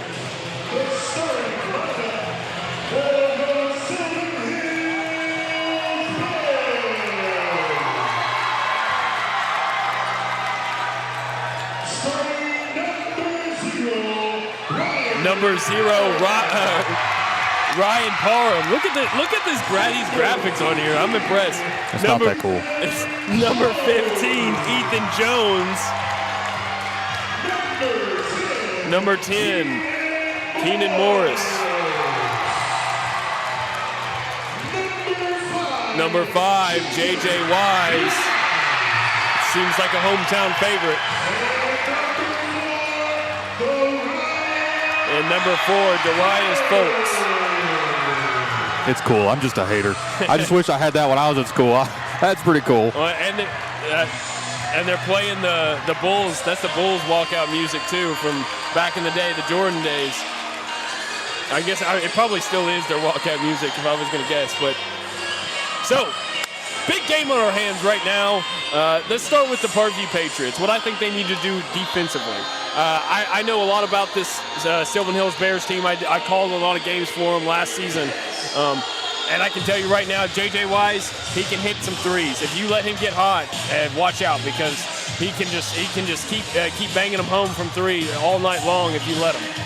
Yeah, and so for Parkview, they got to do what got them here, which is play like a bunch of great whites in the water and the bloods in the water. Mm-hmm. They've done such a good job in conference play of swarming to the basketball, staying on your man, and making sure you don't give an inch. I mean, these guys are all over their opponents, and it's such a treat to watch defensively for a team that does really good offensively.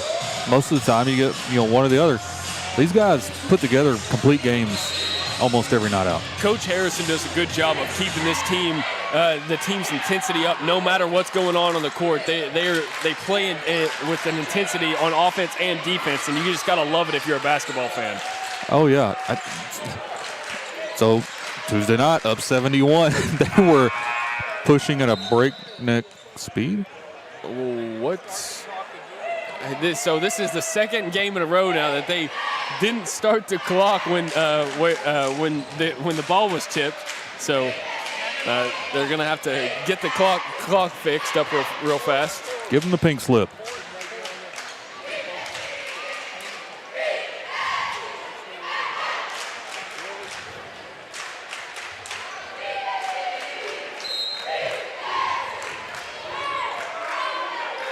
So that's Parham who gets it into Wise. Now it's Folks driving the right side, trying to work against Bell. Bell not giving an inch though. Wise loses the ball, but it's going to be picked up by number 15. Now it's back to Wise, who works it inside, gets it to Parham for 3, no good. Back.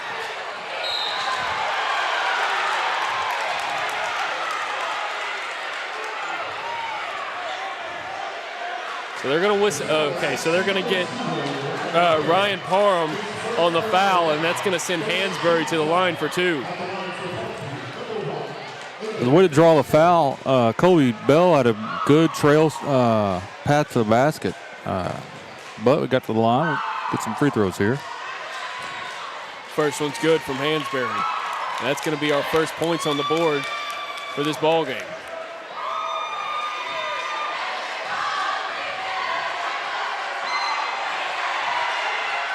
Second one's good. Perfect trip to the line as they start 2 of 2 from the free throw line. It's stolen away by Lanier. Lanier up, and he's going to get smacked on his way climbing up the ladder, and that's going to send him to the line now for 2. The future Cornhusker. I know Nebraska's got to be pumped to have a guy like Jacob Lanier heading up to their university here soon. Yeah, they're getting a really solid player. Not really many weaknesses in his game. He's going to go there and he's going to be an impact player. I remember watching him when he was at Maumelle, and the improvements that he's made since his younger days at Maumelle High School has been very fast, to say the least. I love what he takes a lot of pride in his rebounding, his defense, and that's what you love to see out of players. So a quick pull-up 3 from Folks is no good, and now it's Colby Bell taking it up the court.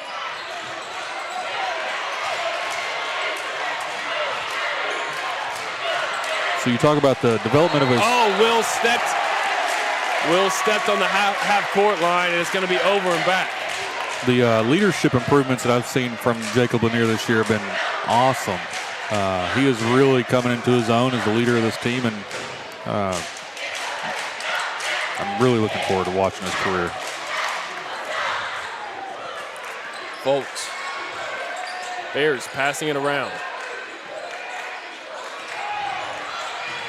Almost turns it over off a high pass there.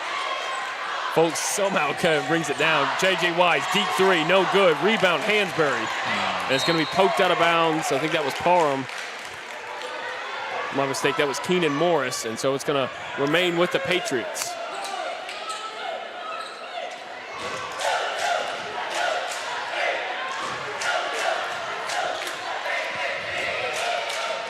Three ball, Lanier. Can't get it to go. He's hooking him. Folks on the baseline. They're going to say he stepped out, I think. Yep, he stepped out. Patriots ball. Oh, they're going to call a blocking foul right there. So blocking foul on Jermaine Conway. That's going to be their first team foul here in the first quarter. 3 ball. Parham, no good. Rebound, Conway. I feel like I say his name more often than not when we're talking about rebounds. Lanier puts one up, can't get it to go, but he's going to get fouled, and it's going to send him to the free throw line as he gets 2 more shots at it. The foul says to number 5, J.J. Wise. His first personal foul. At the line for Parkview, number 24, Jacob Lanier. Jacob Lanier is going to have his hands full with J.J. Wise tonight.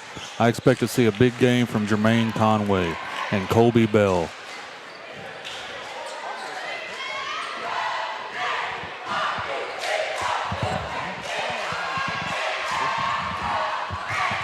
And Jacob Lanier starts the night 4 for 4 on his free throws, and the whole team is perfect from the stripe so far. All 6 of their points have come from the stripe.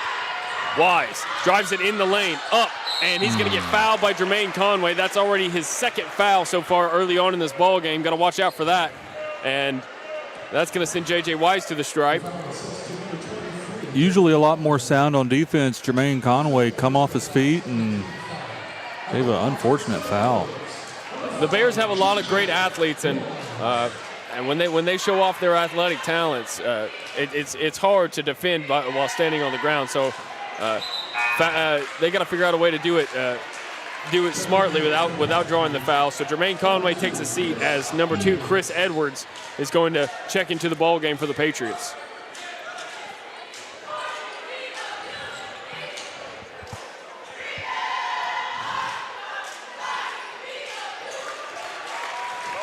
So after the first miss from the stripe, J.J. Wise gets the second one to fall. So 1 of 2 from the line. It's a 6-1 ball game. Patriots lead it. Deep 3, Hansberry, no good off the rim. And it's going to be out of bounds, Bears basketball.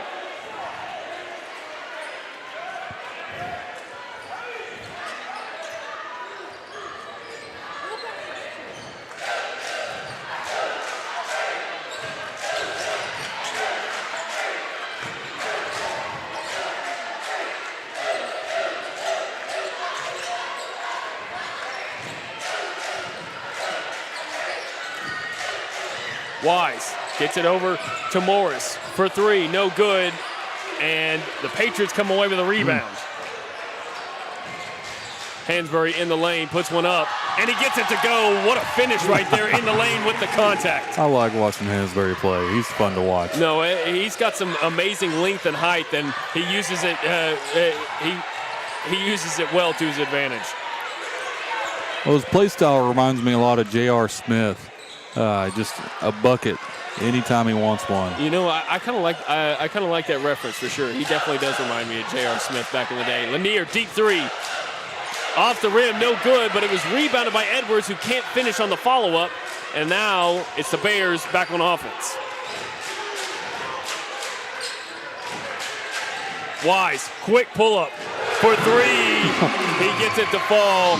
Trims the lead to 4 now.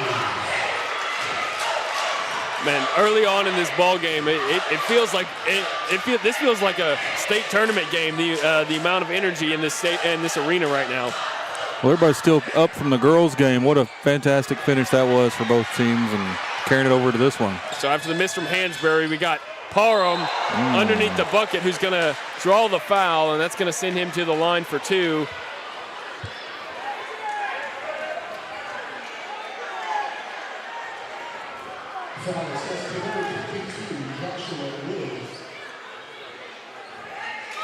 His first personal foul, 14 foul. At the line for 7 minutes. Number 0, Ryan.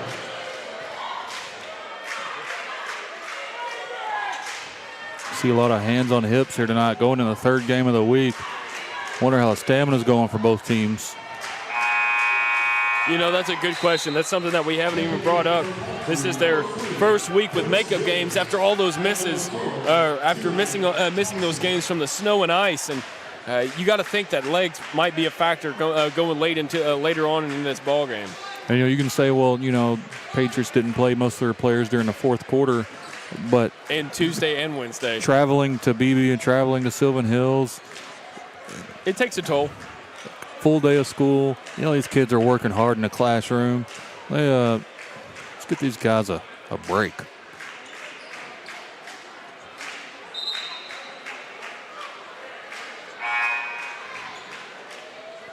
So it looks like Sylvan Hills has to make a change as Parham is getting some kind of tape or work done by the trainer over there. So checking in for him is going to be number 2, Chance Smith, and he's going to be taking the free throws.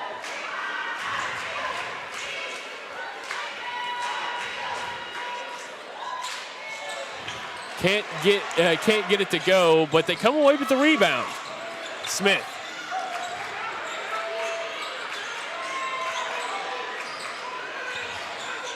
Tough defense from the Patriots, not really allowing them too many trips into the lane. 3 ball for Wise, no good. Can't let him get heated up.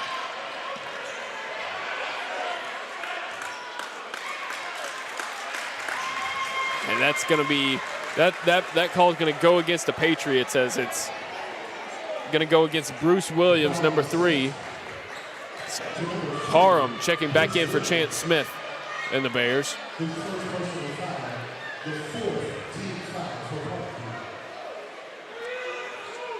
Already their 4th team foul. So 1 more and it'll put the Bears in double bonus with just under 3:50 to go here in this first quarter.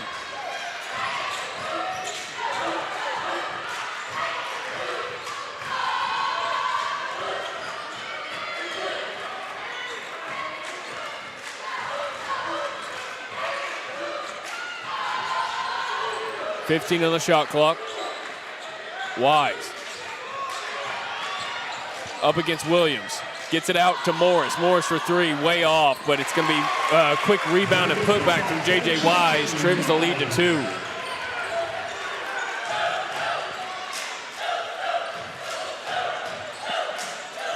Might be the slowest I've seen the Patriots offense or defense move in a long time. Lanier in the lane, and he's going to pick up his own, pick up the ball after he got blocked, and the Bears come away with it. 3 ball, Parham, good, and now they take the lead, 9-8.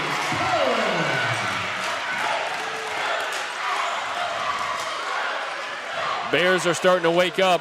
Patriots got to figure something out on offense. Lanier, pull up in front of J.J. Wise, and it's no good. It took a couple bounces, but it's rebounded by Williams. From the stripe, Ty Thompson, no good, and now it's Folks up the court. Crossover move, and it's going to be on the ground. Let's see who has it. We're going to say I think they're going to say a jump ball. His foot was out of bounds. Their head was out of bounds in a girls' game. His foot's out of bounds. Yeah, his foot was definitely out of bounds, but I don't think the official saw it. So we're going to have a jump ball. Possession arrow favors the Patriots.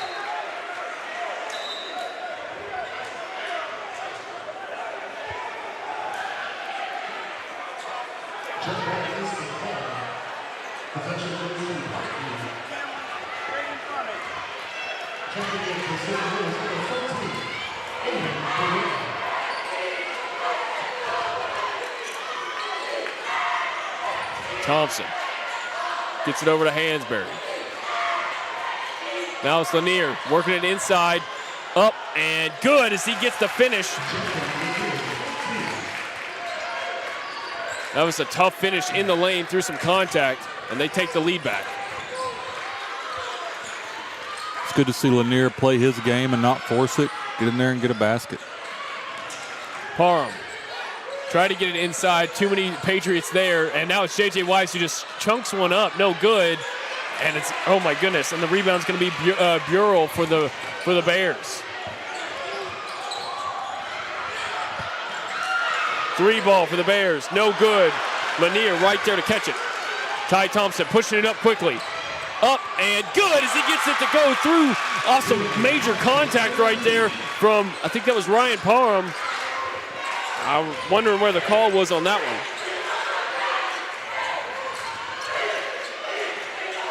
Folks in the lane. He's going to draw the foul. You're not going to call that, but he draws the foul right there from Ty Thompson. I mean, I don't know. And that's going to send him to the line for 2.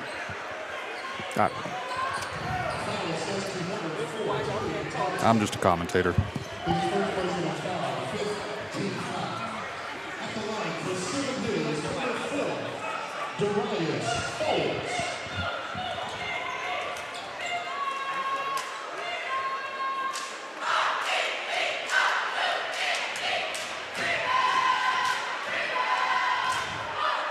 First one falls for Darius Folks.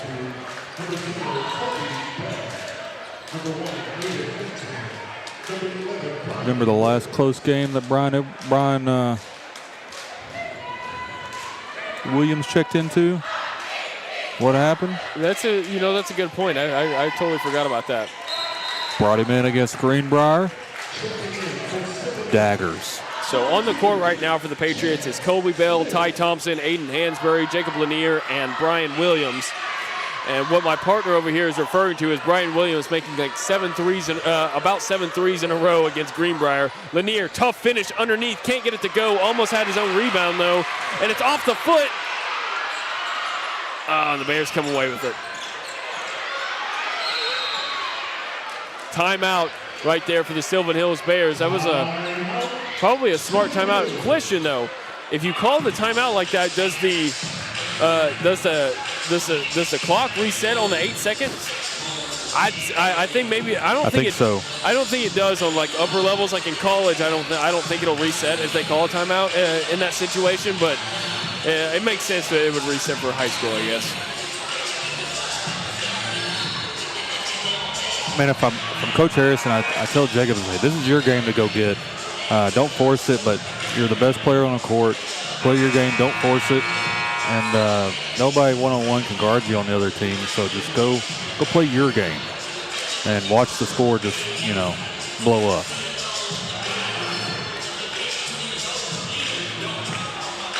It's a nice little throwback to the 2001 days. Hey, shout out to Kate Wright in our comment section. Appreciate you tuning in for this great matchup of some Parkview basketball.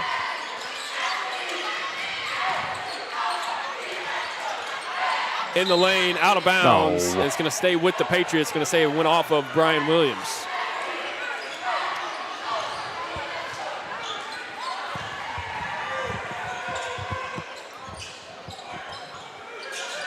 So we got 5 seconds left on the shot clock. J.J. Weiss has to put one up, and he gets it to go right in front of Jacob Lanier. That's a big shot right there as they take the lead. Back and forth we go. Leads changing already 4 times so far here in this first quarter. Lanier for 3. Can't answer back, and it's going to be rebounded by the Bears. J.J. Weiss chunks one up, almost gets it to go at the buzzer. But that's going to be the end of our first quarter of play. Bears lead it by 2, 14-12. We're going to take a short break, and when we come back, we're going to have your second quarter of action here on the Parkview Sports Network, brought to you by Middleton Heat and Air.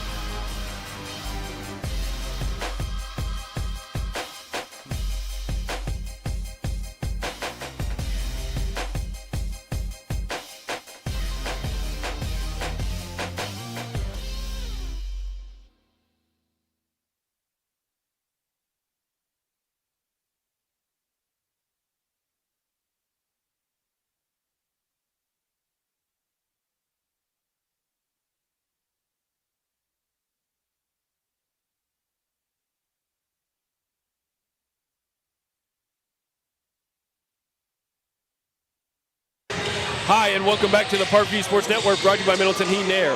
All Patriot basketball broadcasts are presented by Middleton Heat and Air. We'll take care of that. Middleton Heat and Air is proud to be serving as your premier HVAC company for over 40 years. If you're having heating or air issues, let them help. Visit www.middletoninc.com or call 800-404-0371 to schedule your free estimate today. Shout out to Middleton Heat and Air, a big sponsor for this broadcast. We love giving them shout outs because they've helped me in the past, and I know they can help anybody out there that's having any issues with their heating or air. But back to the ball game. Got a tight one on our hands. 2-point ball game, second quarter of action underway, and we got a travel on the Bears that gives the Patriots the basketball. That was Ethan Jones who committed the infraction.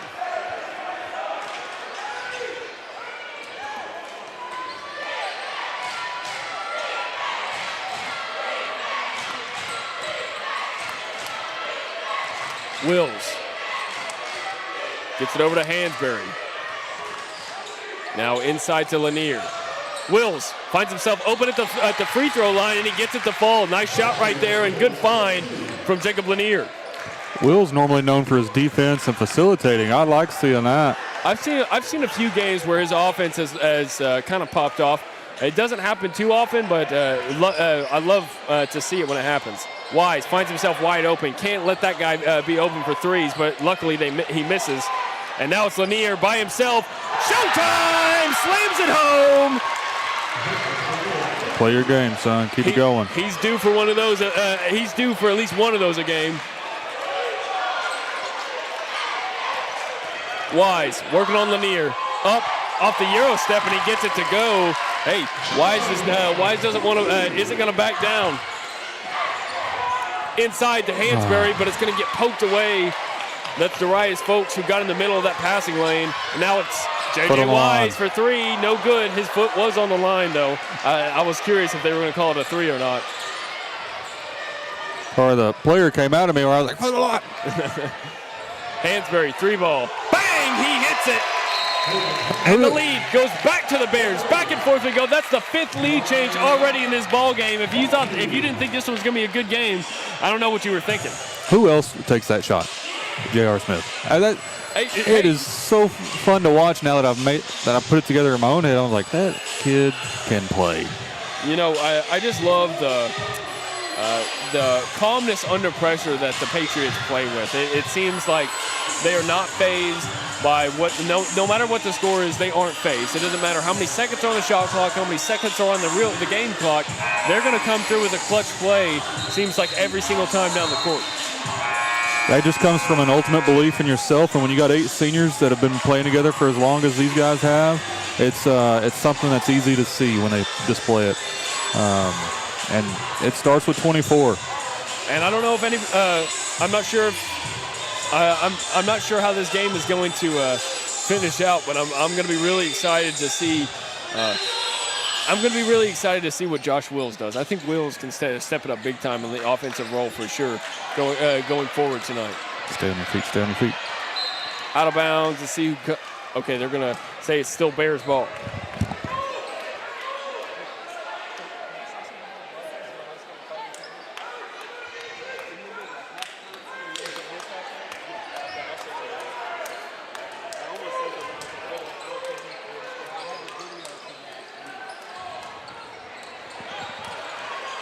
All right, Parham, spin move around Colby Bell, and he puts one up off the finger roll. A little bit too fancy, though, as he can't complete it.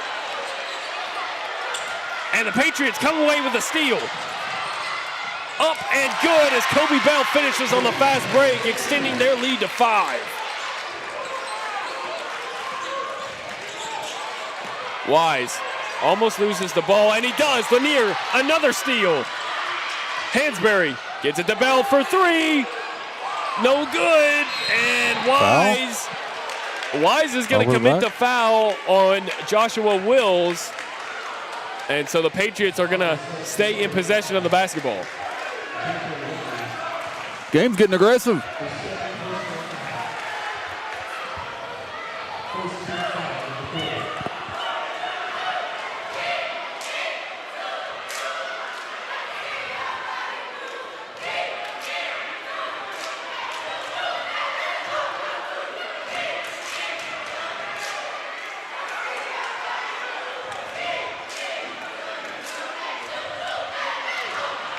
What in the world?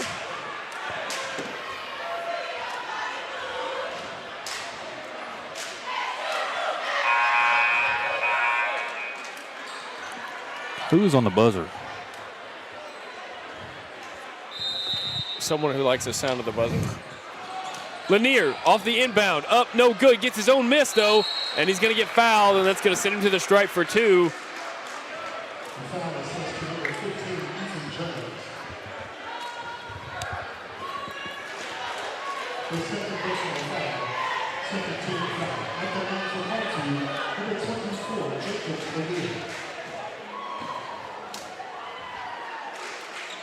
Lanier gets the first one to fall.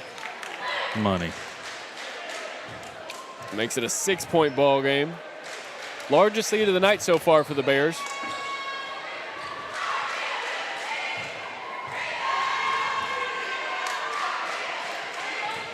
Or for the Patriots, I said the Bears. And once again, a perfect trip to the line for Jacob Lanier. Hasn't missed one from the stripe yet tonight.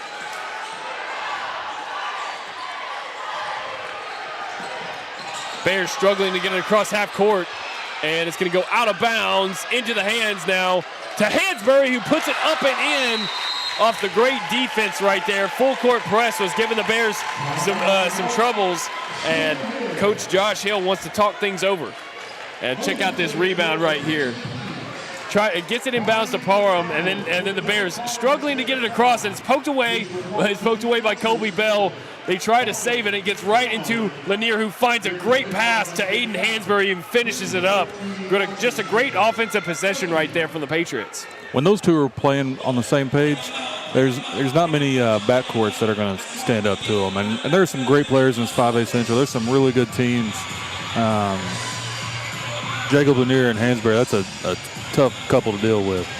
Man, it seems like the defensive intensity from both of these squads is kind of making the offense not look as fluid, if you know what I mean. I feel like both teams, it looks a little clunky. 100%. It looks a little clunky out there, and I think that might be attributed to, the legs, like you were talking about. Third game of the week already, might be a little bit tired, and so they're not playing as smooth as you might have seen them play earlier on in this week. But if they can do the small things like just there where they create and control the chaos that's going on around them and find the open man down low like with Hansberry on the open block, it'd have been a super normal thing for Lanier to get up and try to take that layup himself. But he played it the right way. They got the points. And, that's something that he might have tried to do when he was younger, in his younger days. But as he's matured as a basketball player, he makes decisions like that where you see a nice little dish off to Aiden Hansberry. And that's also just communication and just the coalition of this squad. You can see the chemistry that they have out there on the court. And I've been impressed with it all season long. You and me both. So now it's the Bears with the ball. Fresh shot clock. Just 5 minutes to go here in the first half of play. Patriots, the Bears really need a bucket right here if they want to try to keep this lead from growing too large. And it's blocked away by Lanier, who just slams it right into the court. That was a volleyball spike from Lanier. What are they going to whistle? Who stepped out of bounds? Oh, they're going to say travel? It looked like a travel from here. Did they call that on Lanier? Yeah. Rare turnover from Lanier. He really, I don't remember many, if any, turnovers from Jacob Lanier. 2. That's his second turnover of the night. Yep. That's what I get. Parham.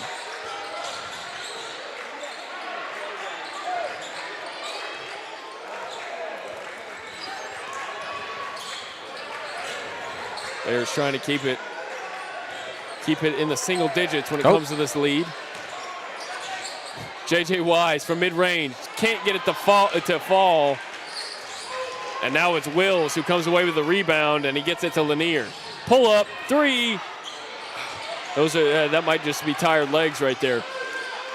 Slow it down. No need.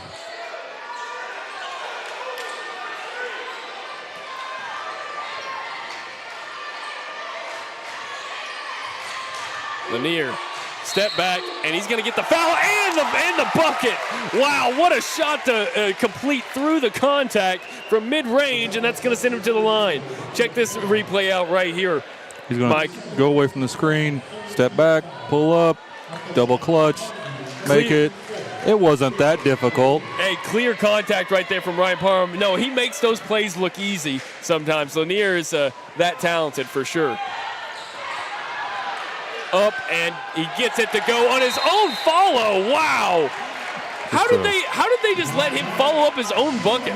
Ho-hum 4-point sequence for Jacob Lanier. He was the only Patriot over there. The rest of the Patriots were over here by the bench talking to Coach Harrison. Patriots employing the Olay rebounding technique, kind of like a matador. Lanier caught him sleeping. He wants this win. No, if you're Coach Josh Hill for the Bears, you can't be pleased with that. Oh, man. I just come out of my skin thinking about it if it was my guys. Because they got a good group of kids down there. There's no reason for his team to make a mental mistake like that. Hey, it's kind of funny, though. The only miss that Lanier has from the stripe tonight, he followed it up with the make because he got his own rebound. It was by design. That's called the Yeah, he did. Okey doke play. Yeah, I'm going to say he did that one on purpose. Yeah. Wouldn't surprise me. In the lane. Folks up and good. He gets the bucket and the foul, and that's going to send him to the line to try to complete a three-point play. Answers right back after the Lanier play. The foul is set to number 1, his first personal foul. Still haven't seen Conway back in the game. I think he got 2 of those early fouls, and, he's going to be playing a lot in the second half, so might as well keep him out. So just like at the other end, we had an and one, but a miss at the line, and it's rebounded by the team that was at the stripe. Parham's going to get whistled for the travel, and now the Patriots take back over. 11-point lead for the Patriots, 29-18. Wills gets it over to Hansberry.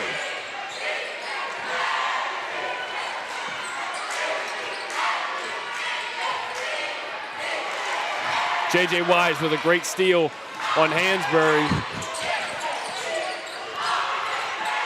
3-ball, open shot, no good for the Bears. That was number 12, DJ Pickens.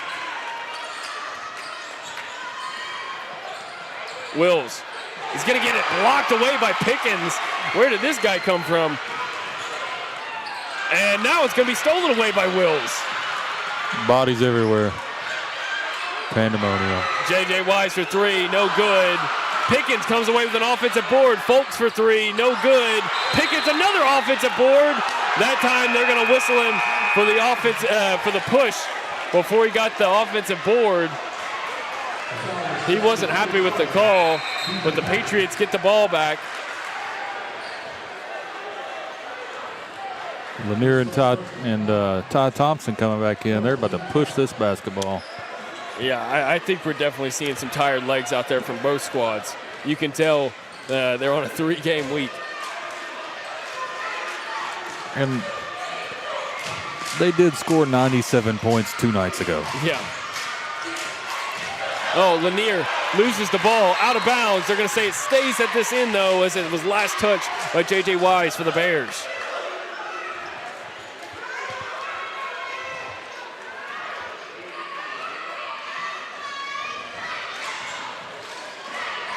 Shoot it.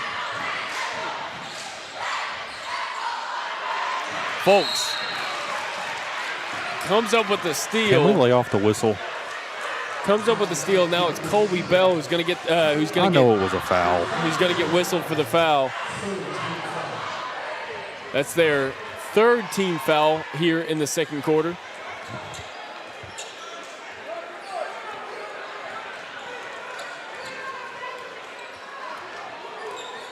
A little bit of sloppy play the last few minutes. 3-ball, Parham, no good. And it's going to get rebounded by Ty Thompson. I think everybody from the broadcast crews to the players are all looking forward to this weekend. Taking it up the court as he puts one up. He's going to draw the foul, and that's going to send Ty Thompson to the stripe for 2.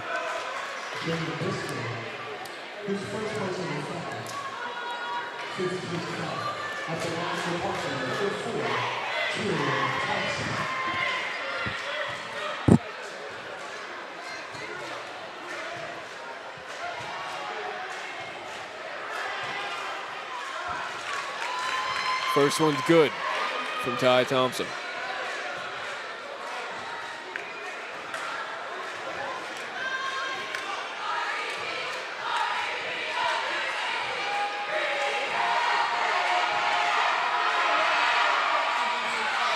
Perfect trip to the line for the Patriots and Ty Thompson.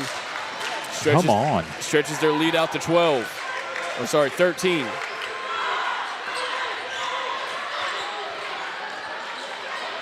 Folks, a little pull up from mid-range is no good, and Lanier comes away with the rebound after the miss. Good play, good call.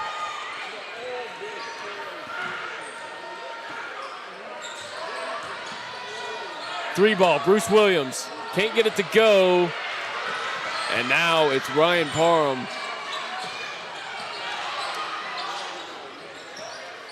Bears passing it around off the hands of Pickens. That was Pickens, yeah, off the hands of Pickens. Patriots ball. So taking a seat now for the Patriots is going to be number 3, Bruce Williams, as Aiden Hansberry takes his place.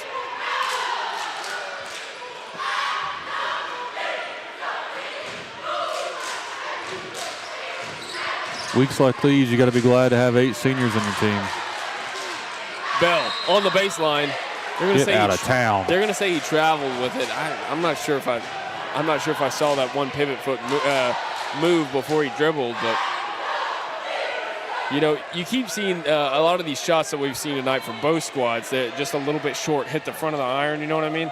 And that's a sign of tired legs. That's usually it's a sign of tired legs. Also think, I'm not saying they're calling a bad game, but the rhythm is so off in this game from the frequent whistles, it's hard for anyone to get into a groove.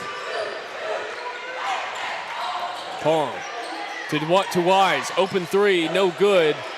And Bell comes away with the rebound for the Patriots. Fast break, Ty Thompson, pull up 3, no good. And Wise with the rebound. So shot clock is off. This could be the final shot of the first half. See what they decide to do with it.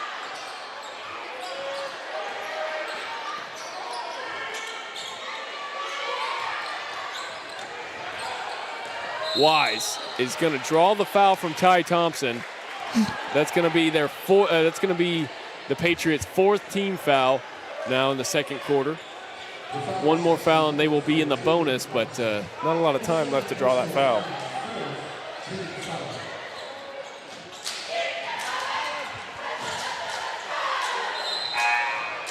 Let's get out of here without giving up anything easy. So Ty Thompson is going to take a seat as number 3. Bruce Williams checks in for the Patriots. Quick substitution from Coach Harrison. Oh, they're going to say 5-second violation. 5-second violation right there, as the Patriots just wasn't given any kind of alleyway for the Bears to inbound the ball. So now the Patriots have a chance to take the last shot here. With the clock winding down, we got 7 seconds to go. Lanier, 3-ball, bang, he hits it like clockwork. He's going to make sure he gets one of those down, and that's his first. I think that's his first 3-pointer of the ball game. First 3-pointer of the ball game, and it couldn't come in a better time as they extend their lead one more time right there before halftime. Patriots lead at 34-18. We're going to take a short break, and when we come back, we're going to have your second half of action here on the Patriots Sports Network, brought to you by Middleton Heat and Air.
Hi, and welcome back to the Patriots Sports Network, brought to you by Middleton Heat and Air. Middleton Heat and Air. All Patriot basketball broadcasts are presented by Middleton Heat and Air. We'll take care of that. Middleton Heat and Air is proud to be serving as your premier HVAC company for over 40 years. If you're having heating or air issues, let us help. Visiting www.middletoninc.com or call 800-404-0371 to schedule your free estimate today. My name's Jake Hall, and I'm your play-by-play commentator, joined with Mike Bolding. Dave, what a first half. Patriots lead at 34-18. Mike, what do you think about the first half of play? I think both teams came out swinging in the first quarter. I don't think Parkview was quite expecting the level of intensity from Sylvan Hills that we got. I don't know if anybody was, because it was really back and forth. In the second quarter, you kind of saw Parkview get more comfortable and take control of the game and do what they expected to do coming in, which is establish dominance on defense and make some cool plays on offense. Yeah, and that's what you saw just right there in that highlight reel. You know, making plays on defense results in a good offense for the Patriots. Just like, wow, what a block right there from Lanier. The guy that's really been stepping up tonight. I feel like the team looks like a little bit of tired legs, but Lanier seems to be, so they need a bucket, he gets it. Just like that right there. You know, finish it through the contact, somehow getting the shot to go down, a tough shot. He just makes it look easy sometimes.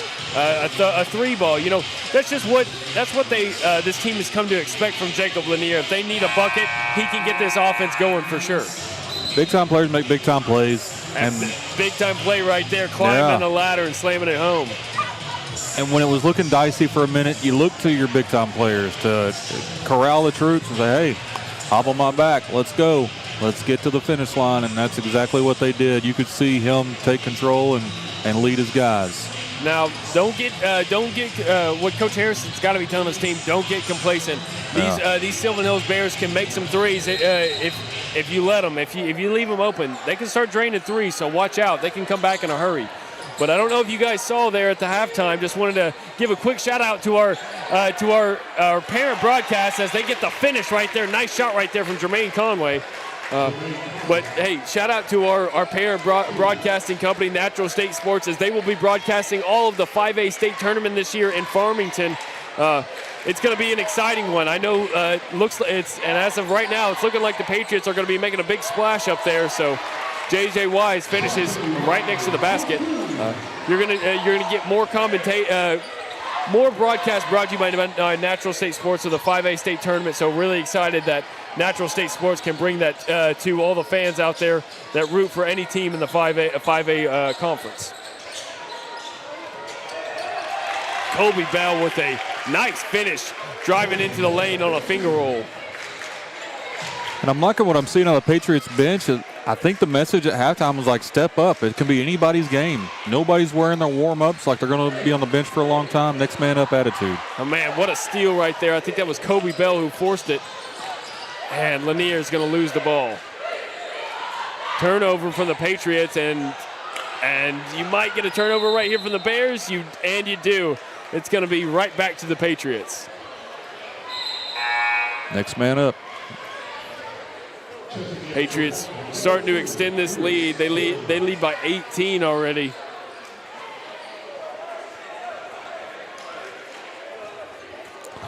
This is a very uncomfortable 18-point lead.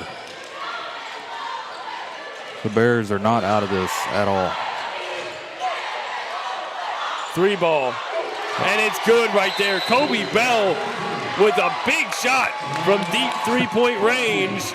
And we got a quick timeout as I stand corrected. I think that was a timeout from Sylvan Hills. Hey, check out this replay right here. The finish right there from Conway. Way to be at the right place at the right time.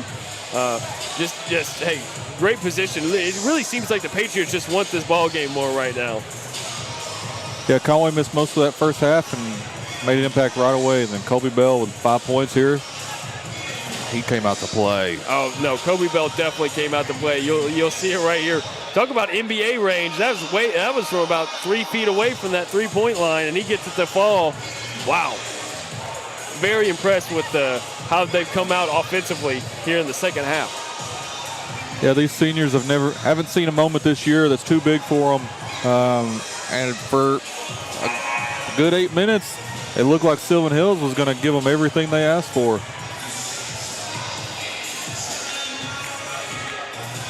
And then Parkview happened. So on the court right now for the Patriots, you got Bruce Williams, number 3, Jacob Lanier, Jermaine Conway, Colby Bell, and Joshua Wills. And it's stolen away by Lanier. Working on Parham as he puts one up. Can't get it to fall, but he does draw the foul. That's going to send him to the stripe for 2. That's 3 on Parham.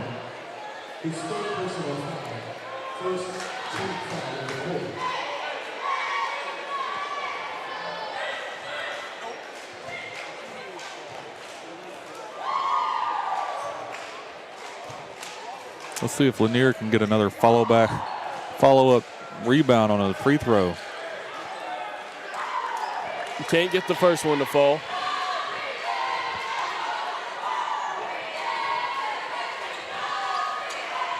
Second one's no good either. That's a rare 0 for 2 trip to the stripe for Jacob Lanier. I don't know if I've seen one of those all season.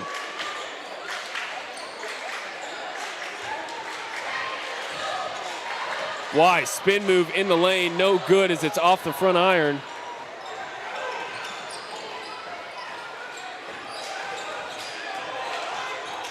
Bell working on Morris.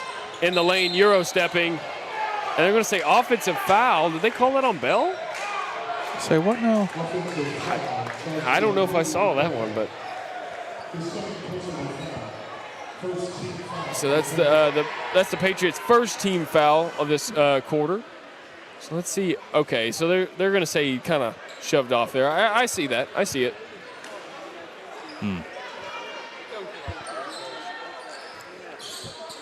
I don't know.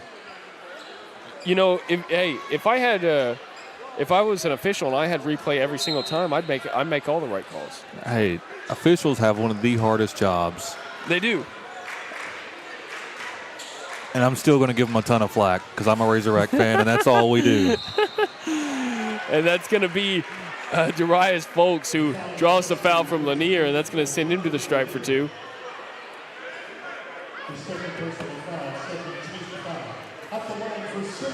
Lanier's second team foul. That's going to be the second personal foul. And that's the second team foul for the Patriots.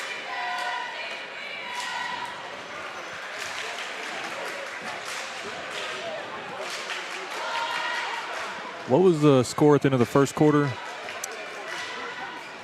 I think it was like 32 to 18. It's close to that.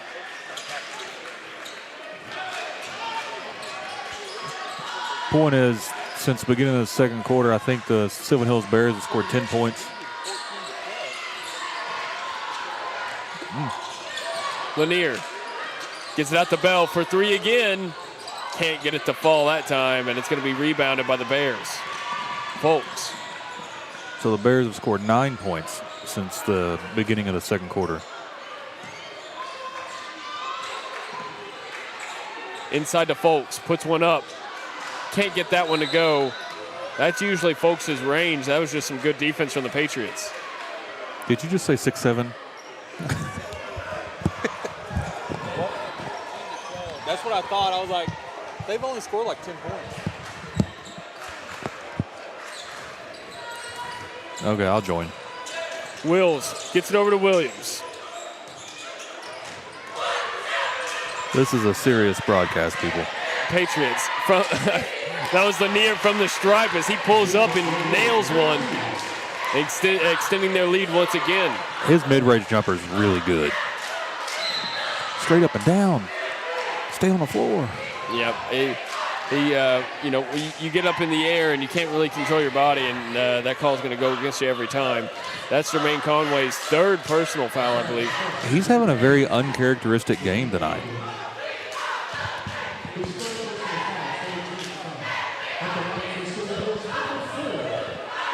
So that's his third personal foul, and it looks like Coach Harrison has elected to make a change as he doesn't want to see Conway foul out of this one. So checking out is going to be Jermaine Conway. As checking in for him is going to be number 2, Chris Edwards. Conway's earned a breather this week. He's played really hard Monday and Tuesday. So have all these other guys, too. You know, I called him the enforcer at when I was introducing the starting lineups. He's got that name for a reason. It seems like most of the time we're talking about rebounds to the Patriots. A lot of times we're saying his name.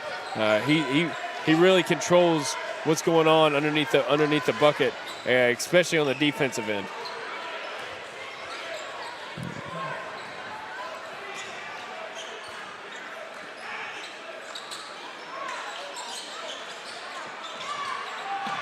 So it's Bell. We've got 3 people shadowing Lanier. Bell for 3. Bang! He hits it. Bell is starting to heat up. Get a little bit of might be calling for a heat check, Middleton heat check here soon. 8 points in the opening third quarter. Wise, nice dish right there, and he's gonna draw the foul. That was number 15, Ethan Jones, off the dish from J.J. Wise, and that's gonna send Jones to the stripe for 2. Ooh, Lanier's got 3.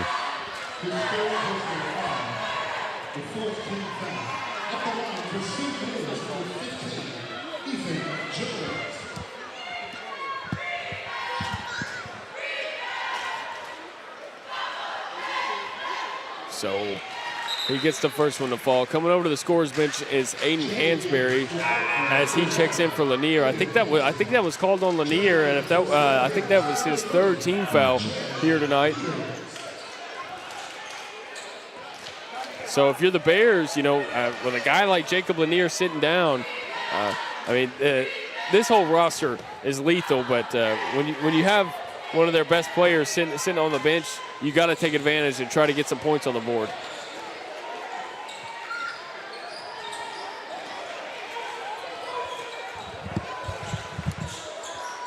Williams gets it to Hansberry for 3, no good, and it's rebounded by Peters.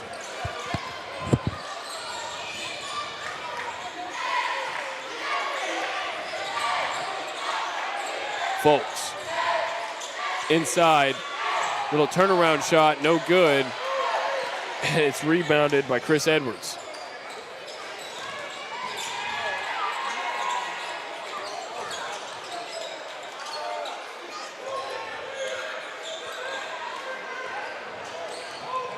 Looked like he rushed his shot there. A lot of time on the shot clock. Jones loses it, and Wills comes up with a steal. Gets it over to Williams. Williams decides to take it back outside as there was some defense there. And that's going to be Darius Folks, who gets whistled for the foul. A change now coming from the Patriots as, okay, they're going to wait to let him come in. Now they're going to come in. So taking a seat is going to be Colby Bell, and Joshua Wills. Checking in is going to be Ty Thompson and Brian Williams. 2 of my favorite players on the team, Ty Thompson and Brian Williams. Williams, 3-ball, no good, and Wise comes away with the rebound.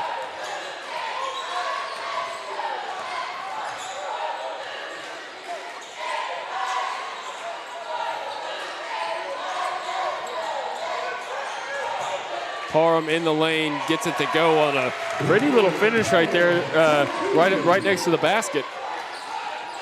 So 20-point ball game. Patriots lead it. Hansberry up, and he's going to draw the foul from Ethan Jones. And that's going to send him to the stripe for 2. I think Parham was looking for a charge there, but it looked like it was not a charge to me.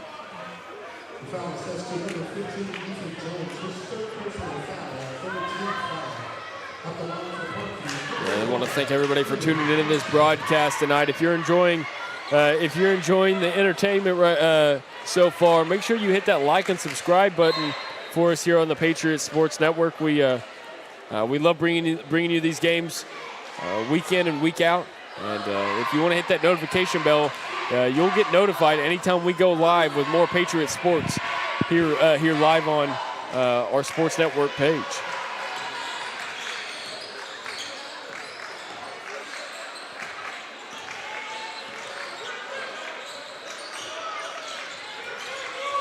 Parham Gets it over to Wise. Wise, deep three. Bang, he hits that one. He's been quiet for a quarter and a half. Haven't seen too much from J.J. Wise. Oh, that was something I was thinking about earlier. You know, it's kind of crazy to think in the first, I'd say first 11, 12 minutes of the ball game, we had the lead change 6 or 7 times, and we haven't seen anything like that.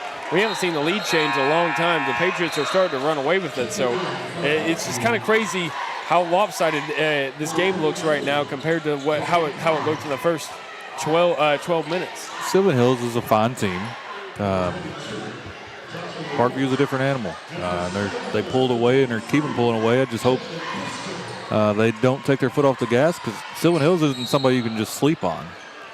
That's going to be Joshua Wills who commits the foul. It's going to be their 4th team foul here in the third quarter. So with 1:26 left to go, okay, wait, actually, that's their 15 foul, so that's going to put them in the double bonus as J.J. Wise takes a trip to the stripe for 2 shots. And with Lanier and Conway both got 3 fouls, don't let Sylvan Hills hang around.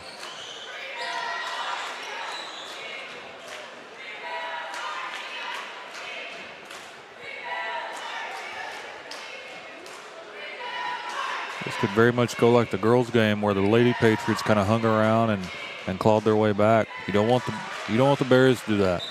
They got some shooters.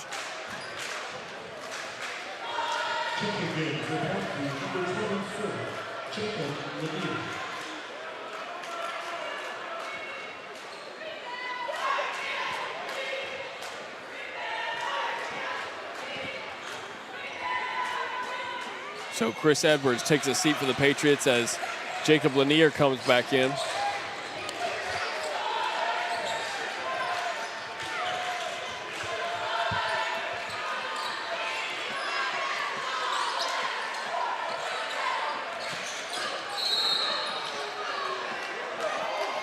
It's going to be Ryan Parham who commits the foul on Jacob Lanier. That's their 4th team foul. That's Parham's 4th.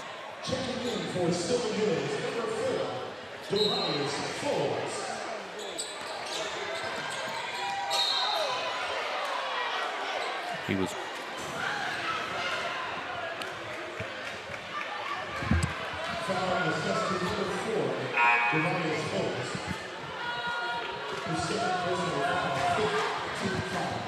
So double bonus now for the Patriots with 1:12 left to go.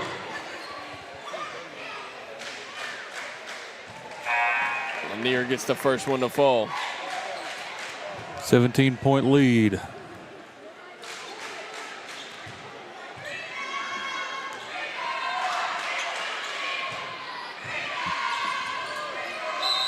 And second one falls, so that's a perfect trip to the stripe for Jacob Lanier. And Jacob Lanier is going to take a seat. Checking in for him is going to be number 2, Chris Edwards. Sorry, number 3, that's Bruce Williams.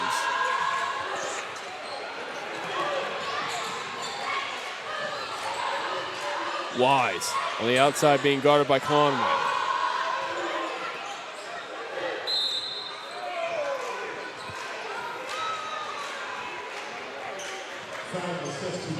That's going to be Conway's 4th foul now. He's only got 1 more before he's out of this ball game. At the line for Sylvan Hills, number 5, J.J. Wise.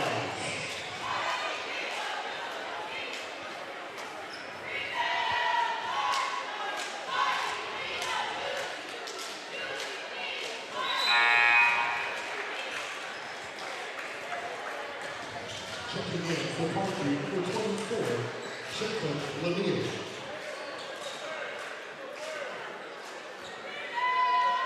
J.J. Wise has been struggling from the free throw line here tonight.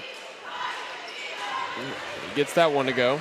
Well, they got him out of his rhythm early, and I think that's really affected him largely throughout the entire game, because he came out on fire with like 10 points in the first quarter. Lanier off the screen from Edwards. Gets it outside to Williams. Williams for three. Open shot, and he drains it from deep.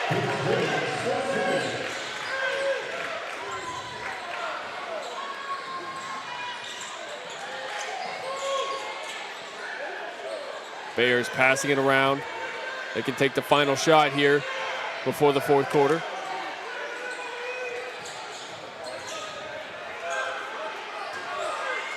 Seven seconds left to go. Folks dancing around, gets it to Wise. Wise, pull up, three ball. Can't get it to go as it's too strong. And that's going to be the end of our third quarter of action. 52-32. Patriots lead it by 20. We're going to take a short break. When we come back, we're going to have your final quarter of action here on the Patriot Sports Network, brought to you by Middleton Heat and Air.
Welcome back to your fourth quarter of action here on the Patriot Sports Network, brought to you by Middleton Heat and Air. Well, the Patriots are starting to run away with it. They got a 20-point lead, 52-32. It's been all Patriots here in the second half, as the Bears really haven't had an answer for them. Peters driving the baseline, gets it up to Folks. Now it's Wise, double team for a second there. And it's going to be intercepted by Wills, who gets it up to Thompson. Thompson on the fast break converts. And that extends his lead once again. Patriots showing that tenacious defense, getting into passing lanes and just causing trouble for the Bears. As they're just trying to pass it around to find somebody open, and nobody is open consistently. You can dread it, run from it. It's always coming. That time, J.J. Wise is open, and he hits the three.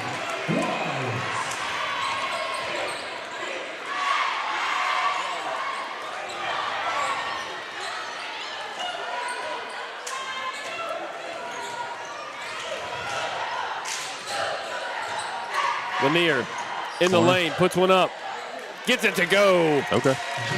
That's something, that we expect to see out of him. When he gets that close to the basket, there's a good chance he's going to make whatever he puts up.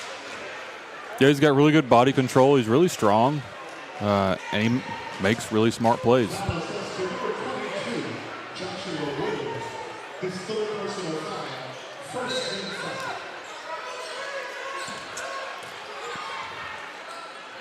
Three ball for the Bears, no good. Peters pokes it back out outside of the three-point line, and it's Folks now for three, no good. Folks has had a tough night shooting the ball, and now it's Wills taking it up to court. Oh, fancy dish right there to Thompson. He can't complete it, but it's going to be cleaned up by Chris Edwards. I like it. I like it a lot. Not the player being down behind the back pass. Yeah, no, that was a pretty pass right there from Joshua Wills. That looks like that's going to be Darius Folks on the ground. He's a very talented player, so hopefully he's okay. But let's go ahead and wanted to give a big shout out. Like I said earlier, 5A state tournaments coming up. And if you have a business that would like statewide exposure across the 28 games of the 5A state tournament, call Steve. It's called Steve at 501-960-2255, or you can call Will Watkins over here, our main man on production, at 501-620-9266. We have sponsorships for every budget, and it gets you some great exposure because I can promise you the way that Natural State Sports broadcast games, everyone's going to want to tune in. It's a sight. I'm really excited that we get to watch Natural State Sports broadcast a 5A state tournament because it's going to be a good one. And I know if you're a Patriots fan, get ready because the Patriots should be making some noise come playoff time. Yeah, Little Rock's going to be well represented from this 5A conference between Little Rock Christian Academy, Parkview. Valonia's not in Little Rock, but Sherwood, close to Little Rock, or Sylvan Hills, they could make some noise. They'll be dangerous for anybody. They've got some shooters. Don't let the score fool you for a single second. These guys could sneak up on just about anybody. This Sylvan Hills squad is one from last season that was definitely about halfway through the season. It felt like they turned on a switch, and all of a sudden they went on a run of not losing a game for. I think they've won close to 8 games in a row, closing out the season, which was really impressive. And they continued into the state tournament and winning. I think they won 1 game, and then they lost the next one. It looks like, hopefully, Darius folks isn't too messed up. It might be. I'm not sure. I don't want to guess on what might be going on, but hopefully it's nothing too serious. And then if you look beyond the Little Rock region, like you're talking about with Valonia and Greenbrier, those are 2 schools that can sneak up on anybody on any given night. Yeah, for sure. Right? Greenbrier can bomb it home from 3 just like Sylvan Hills can, and Valonia, they've got size and they are very well coached, and that's something we saw whenever Parkview traveled to Valonia earlier this season. It was a close one. Yeah, the only real thing that is going to stand out is how far away the state tournament is, and that's going to level the playing field for a lot of these guys going 2.5, 3 hours. Maybe Valonia and Greenbrier are the only teams that are accustomed to traveling like that once, twice a week. It's going to be interesting to watch as the player starts to get up. So with 6:18 left to go, the Patriots at 58-35. Looks like Darius Folks gets up on his own and is on his own 2 feet, needing no help. So he looks to be okay. I'm not sure if we're going to see him again in this ball game. He might have had some kind of head injury, which if that's the case, definitely want to check him out. And I've seen head injuries go the wrong way, so definitely want to just take all the precautions necessary. With these young athletes, basketball is important, but your lives are a lot more important than that. So glad to see them. Glad to see he's walking off and he's okay. Yeah, and he's had a pretty good game tonight. They're going to miss him this final 6 minutes, but he's one of their best players. That's somebody that they lean on night in, night out for sure. Most importantly, they're going to get him right and make sure he's good to go in the future. Peters in the corner, gets it inside. Briscoe outside to Parham for 3, no good, but he's going to draw the foul, and that's going to send him to the stripe for 3. And that's Ty Thompson who gets the whistle. That's going to be their second team foul here in this final quarter of action. I don't know about that one, Jake.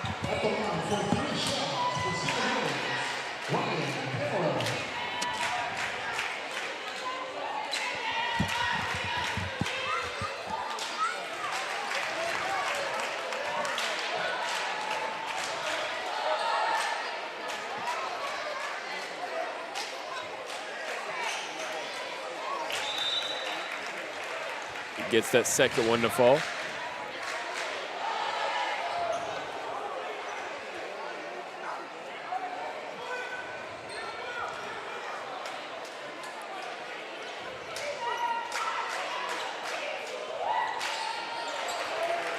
And just like that, it's trimmed to a 20-point lead.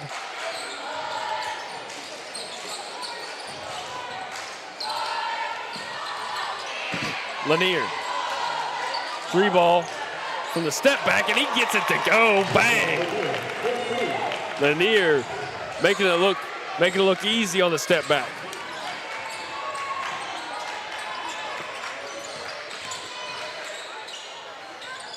Up and no good as it bounces off, and the rebound goes to Ty Thompson. Wills gets it to Thompson. Now it's Lanier outside again. No good that time, but Wills comes up with the rebound, and finish it. It can't clean it up. But now another long rebound from the offense here of the Patriots.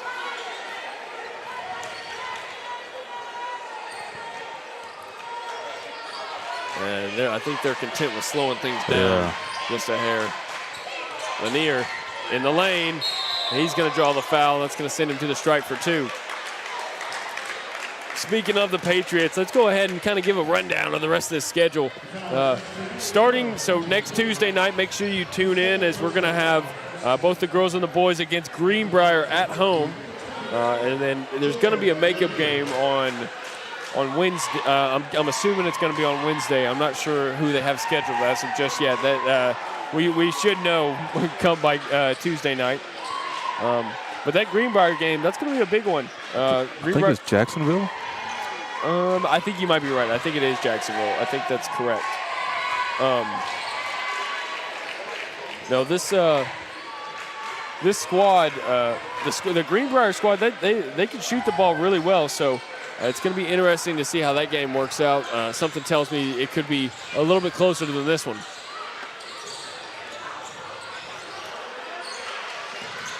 Parham outside to Briscoe. Now it's Wise. Bears passing around Peters. Deep 3. He gets it to go. Shot. Peters only a sophomore as he drains a deep 3.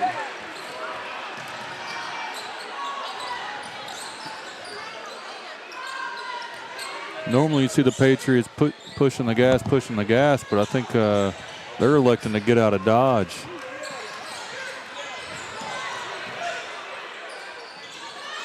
Parham, deep 3. Can't get it to go. And it's going to get rebounded by Lanier, but they're going to say, did he commit a foul? Yeah, so they're going to whistle him for a foul. I think that's his 4th.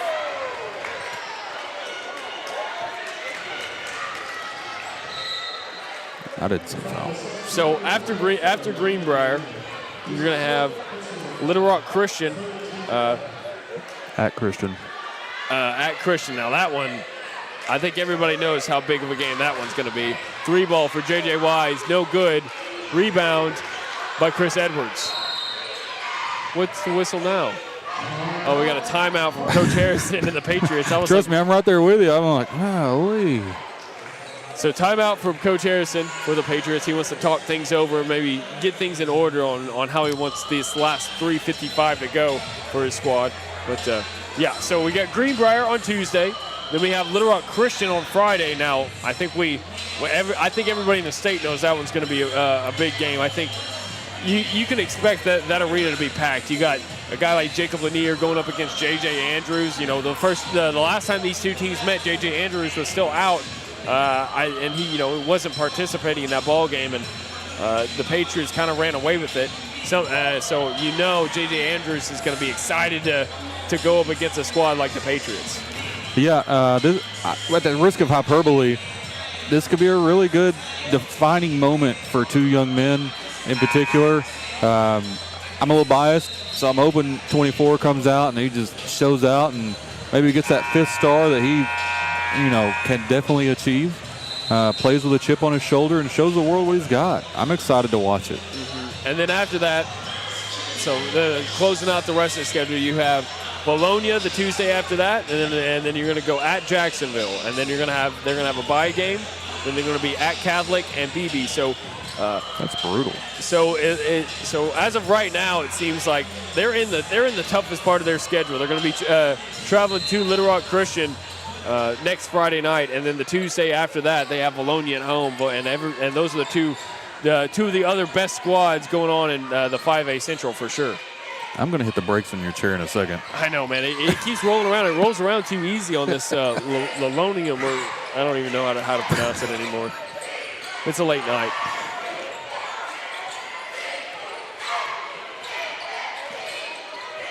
Thompson. Little spin move to get in the lane, and he has to pass it away to Bell. Bell for 3. No good, off the backboard. And now it's J.J. Wise taking it up quickly. Gets it to Peters. Peters for 3. Oh, my goodness. He's got a nice shot. I don't know how that one didn't go in. I feel for him on that one. But, hey, J.J. Wise fights for a rebound and gets the putback.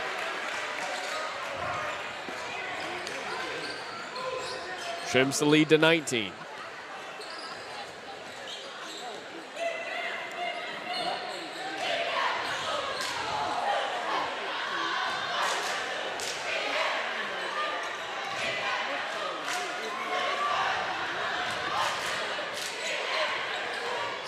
Step back, pull up, no good. Oh, he gets it to fall. About? I didn't think that was. I didn't think that one was. You know who you're was talking going about down there. Yeah, you're right. You're right. I should check myself. I didn't think it was going in either. That was a good shot. Parham in the lane.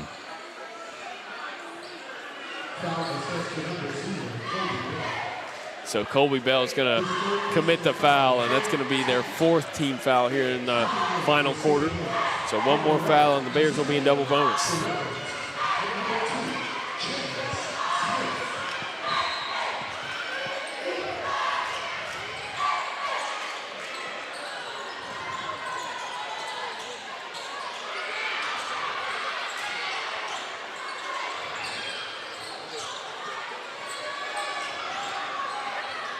On the baseline, it's Carruthers. Gets it to Peters for 3. Peters lighting up from outside the arc right now. Let it go, young fella. I think he's now 2 for 3 from outside that 3-point line.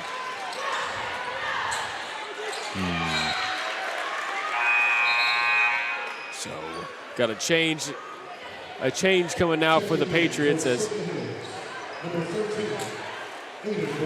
checking in is going to be Jermaine Conway.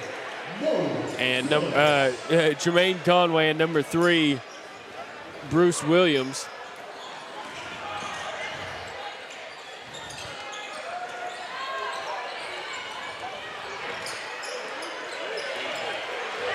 Spin move in the lane now. Oh, slams it home. Wow, what speed and athleticism right there from Jacob Lanier to take that one to the rack. Pack your bags, people. Time to go. That was a really nice finishing touch for the game. And Carruthers is going to get whistled for the travel. And big substitution now coming in for the Patriots as we have a lot of fresh faces coming in. We got Brian Williams, number 11, number 20, Christian Washington, number 12, Jonathan Geeter, number 10, Keithan Green, number 33, Kalen McCray. Kalen McCray, only a freshman. We heard that we were talking to assistant coach Champ Watson about it, and he was telling us, can't get it to go. Rebound Bears. We were talking to him. He was saying, well, he wasn't sure if he was going to get it in the ball game, but we get a nice appearance from the young freshman. Geeter, another guy we saw on Tuesday night. Yeah. I'm sure you saw him on Wednesday. I was very impressed with him. Brian Williams, 3-ball, bang! That's the microwave. Yeah, a guy that we've seen, if he heats up, he's almost unstoppable.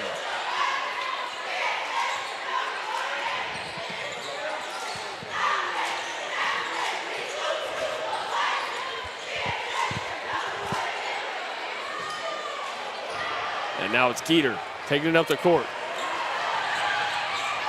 Up, no good, but it's going to be finished and cleaned up right there by Keithan Green.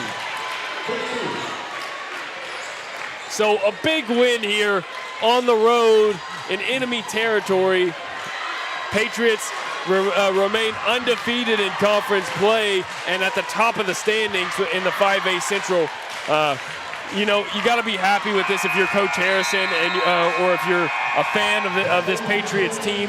They played very well tonight, and you could tell they were a little tired. They've had a long week, three ball games this week, and they managed to push out and show out and have a nice game tonight. Yeah, they got another long week next week. Everybody needs to tune in and watch it. These kids are definitely playing hard. They just got be where your feet are and live in the moment. Enjoy each of these games as they come. And Sylvan Hills came out swinging tonight.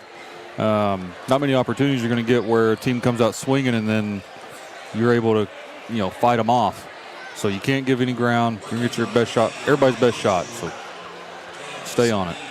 So I just want to Let's talk about our sponsor, Middleton Heat and Air. All Patriot basketball broadcasts are presented by Middleton Heat and Air. We'll take care of that. Middleton Heat and Air is proud to be serving as your premier HVAC company for over 40 years. If you're having heating or air issues, let us help. Visit www.middletoninc.com or call 800-404-0371 to schedule your free estimate today. And while we're at it, what would you think? So we're going to say the Patriots Sports Network player of the game. Who would your vote go towards, Mr. Mike? Probably Jacob Lanier. Yeah. He clearing away had the best game. Now, Kobe Bell had a nice touch, but Jacob Lanier controlled every facet of the game. And once he got comfortable in the flow of it, even though there wasn't a whole lot of flow with all the whistles, it kind of pulled away for Parkview. It kind of seemed like somewhat of a sloppy game. Seemed like they were, battling there at the beginning. Nobody could really get a footing on the offensive end, and Jacob Lanier was that guy climbing the ladder, as you saw right there. A guy that they leaned on to say, "Hey, when we need a bucket, you need to go get it for us." And he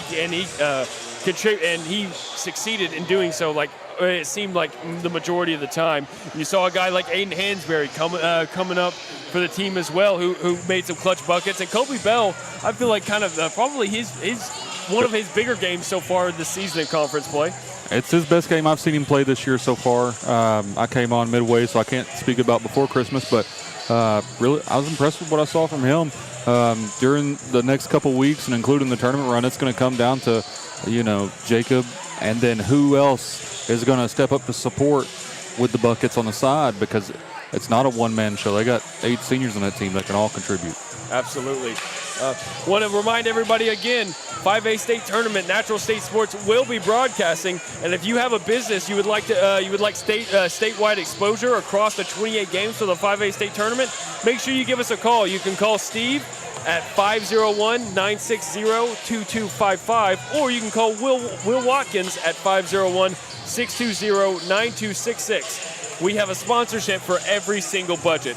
That's going to do it for us here on the Patriots Sports Network. Your final score, 71-46. Big win for the Patriots. Make sure you tune in next Tuesday night for more Patriot basketball here on the Patriots Sports Network, brought to you by Middleton Heat and Air.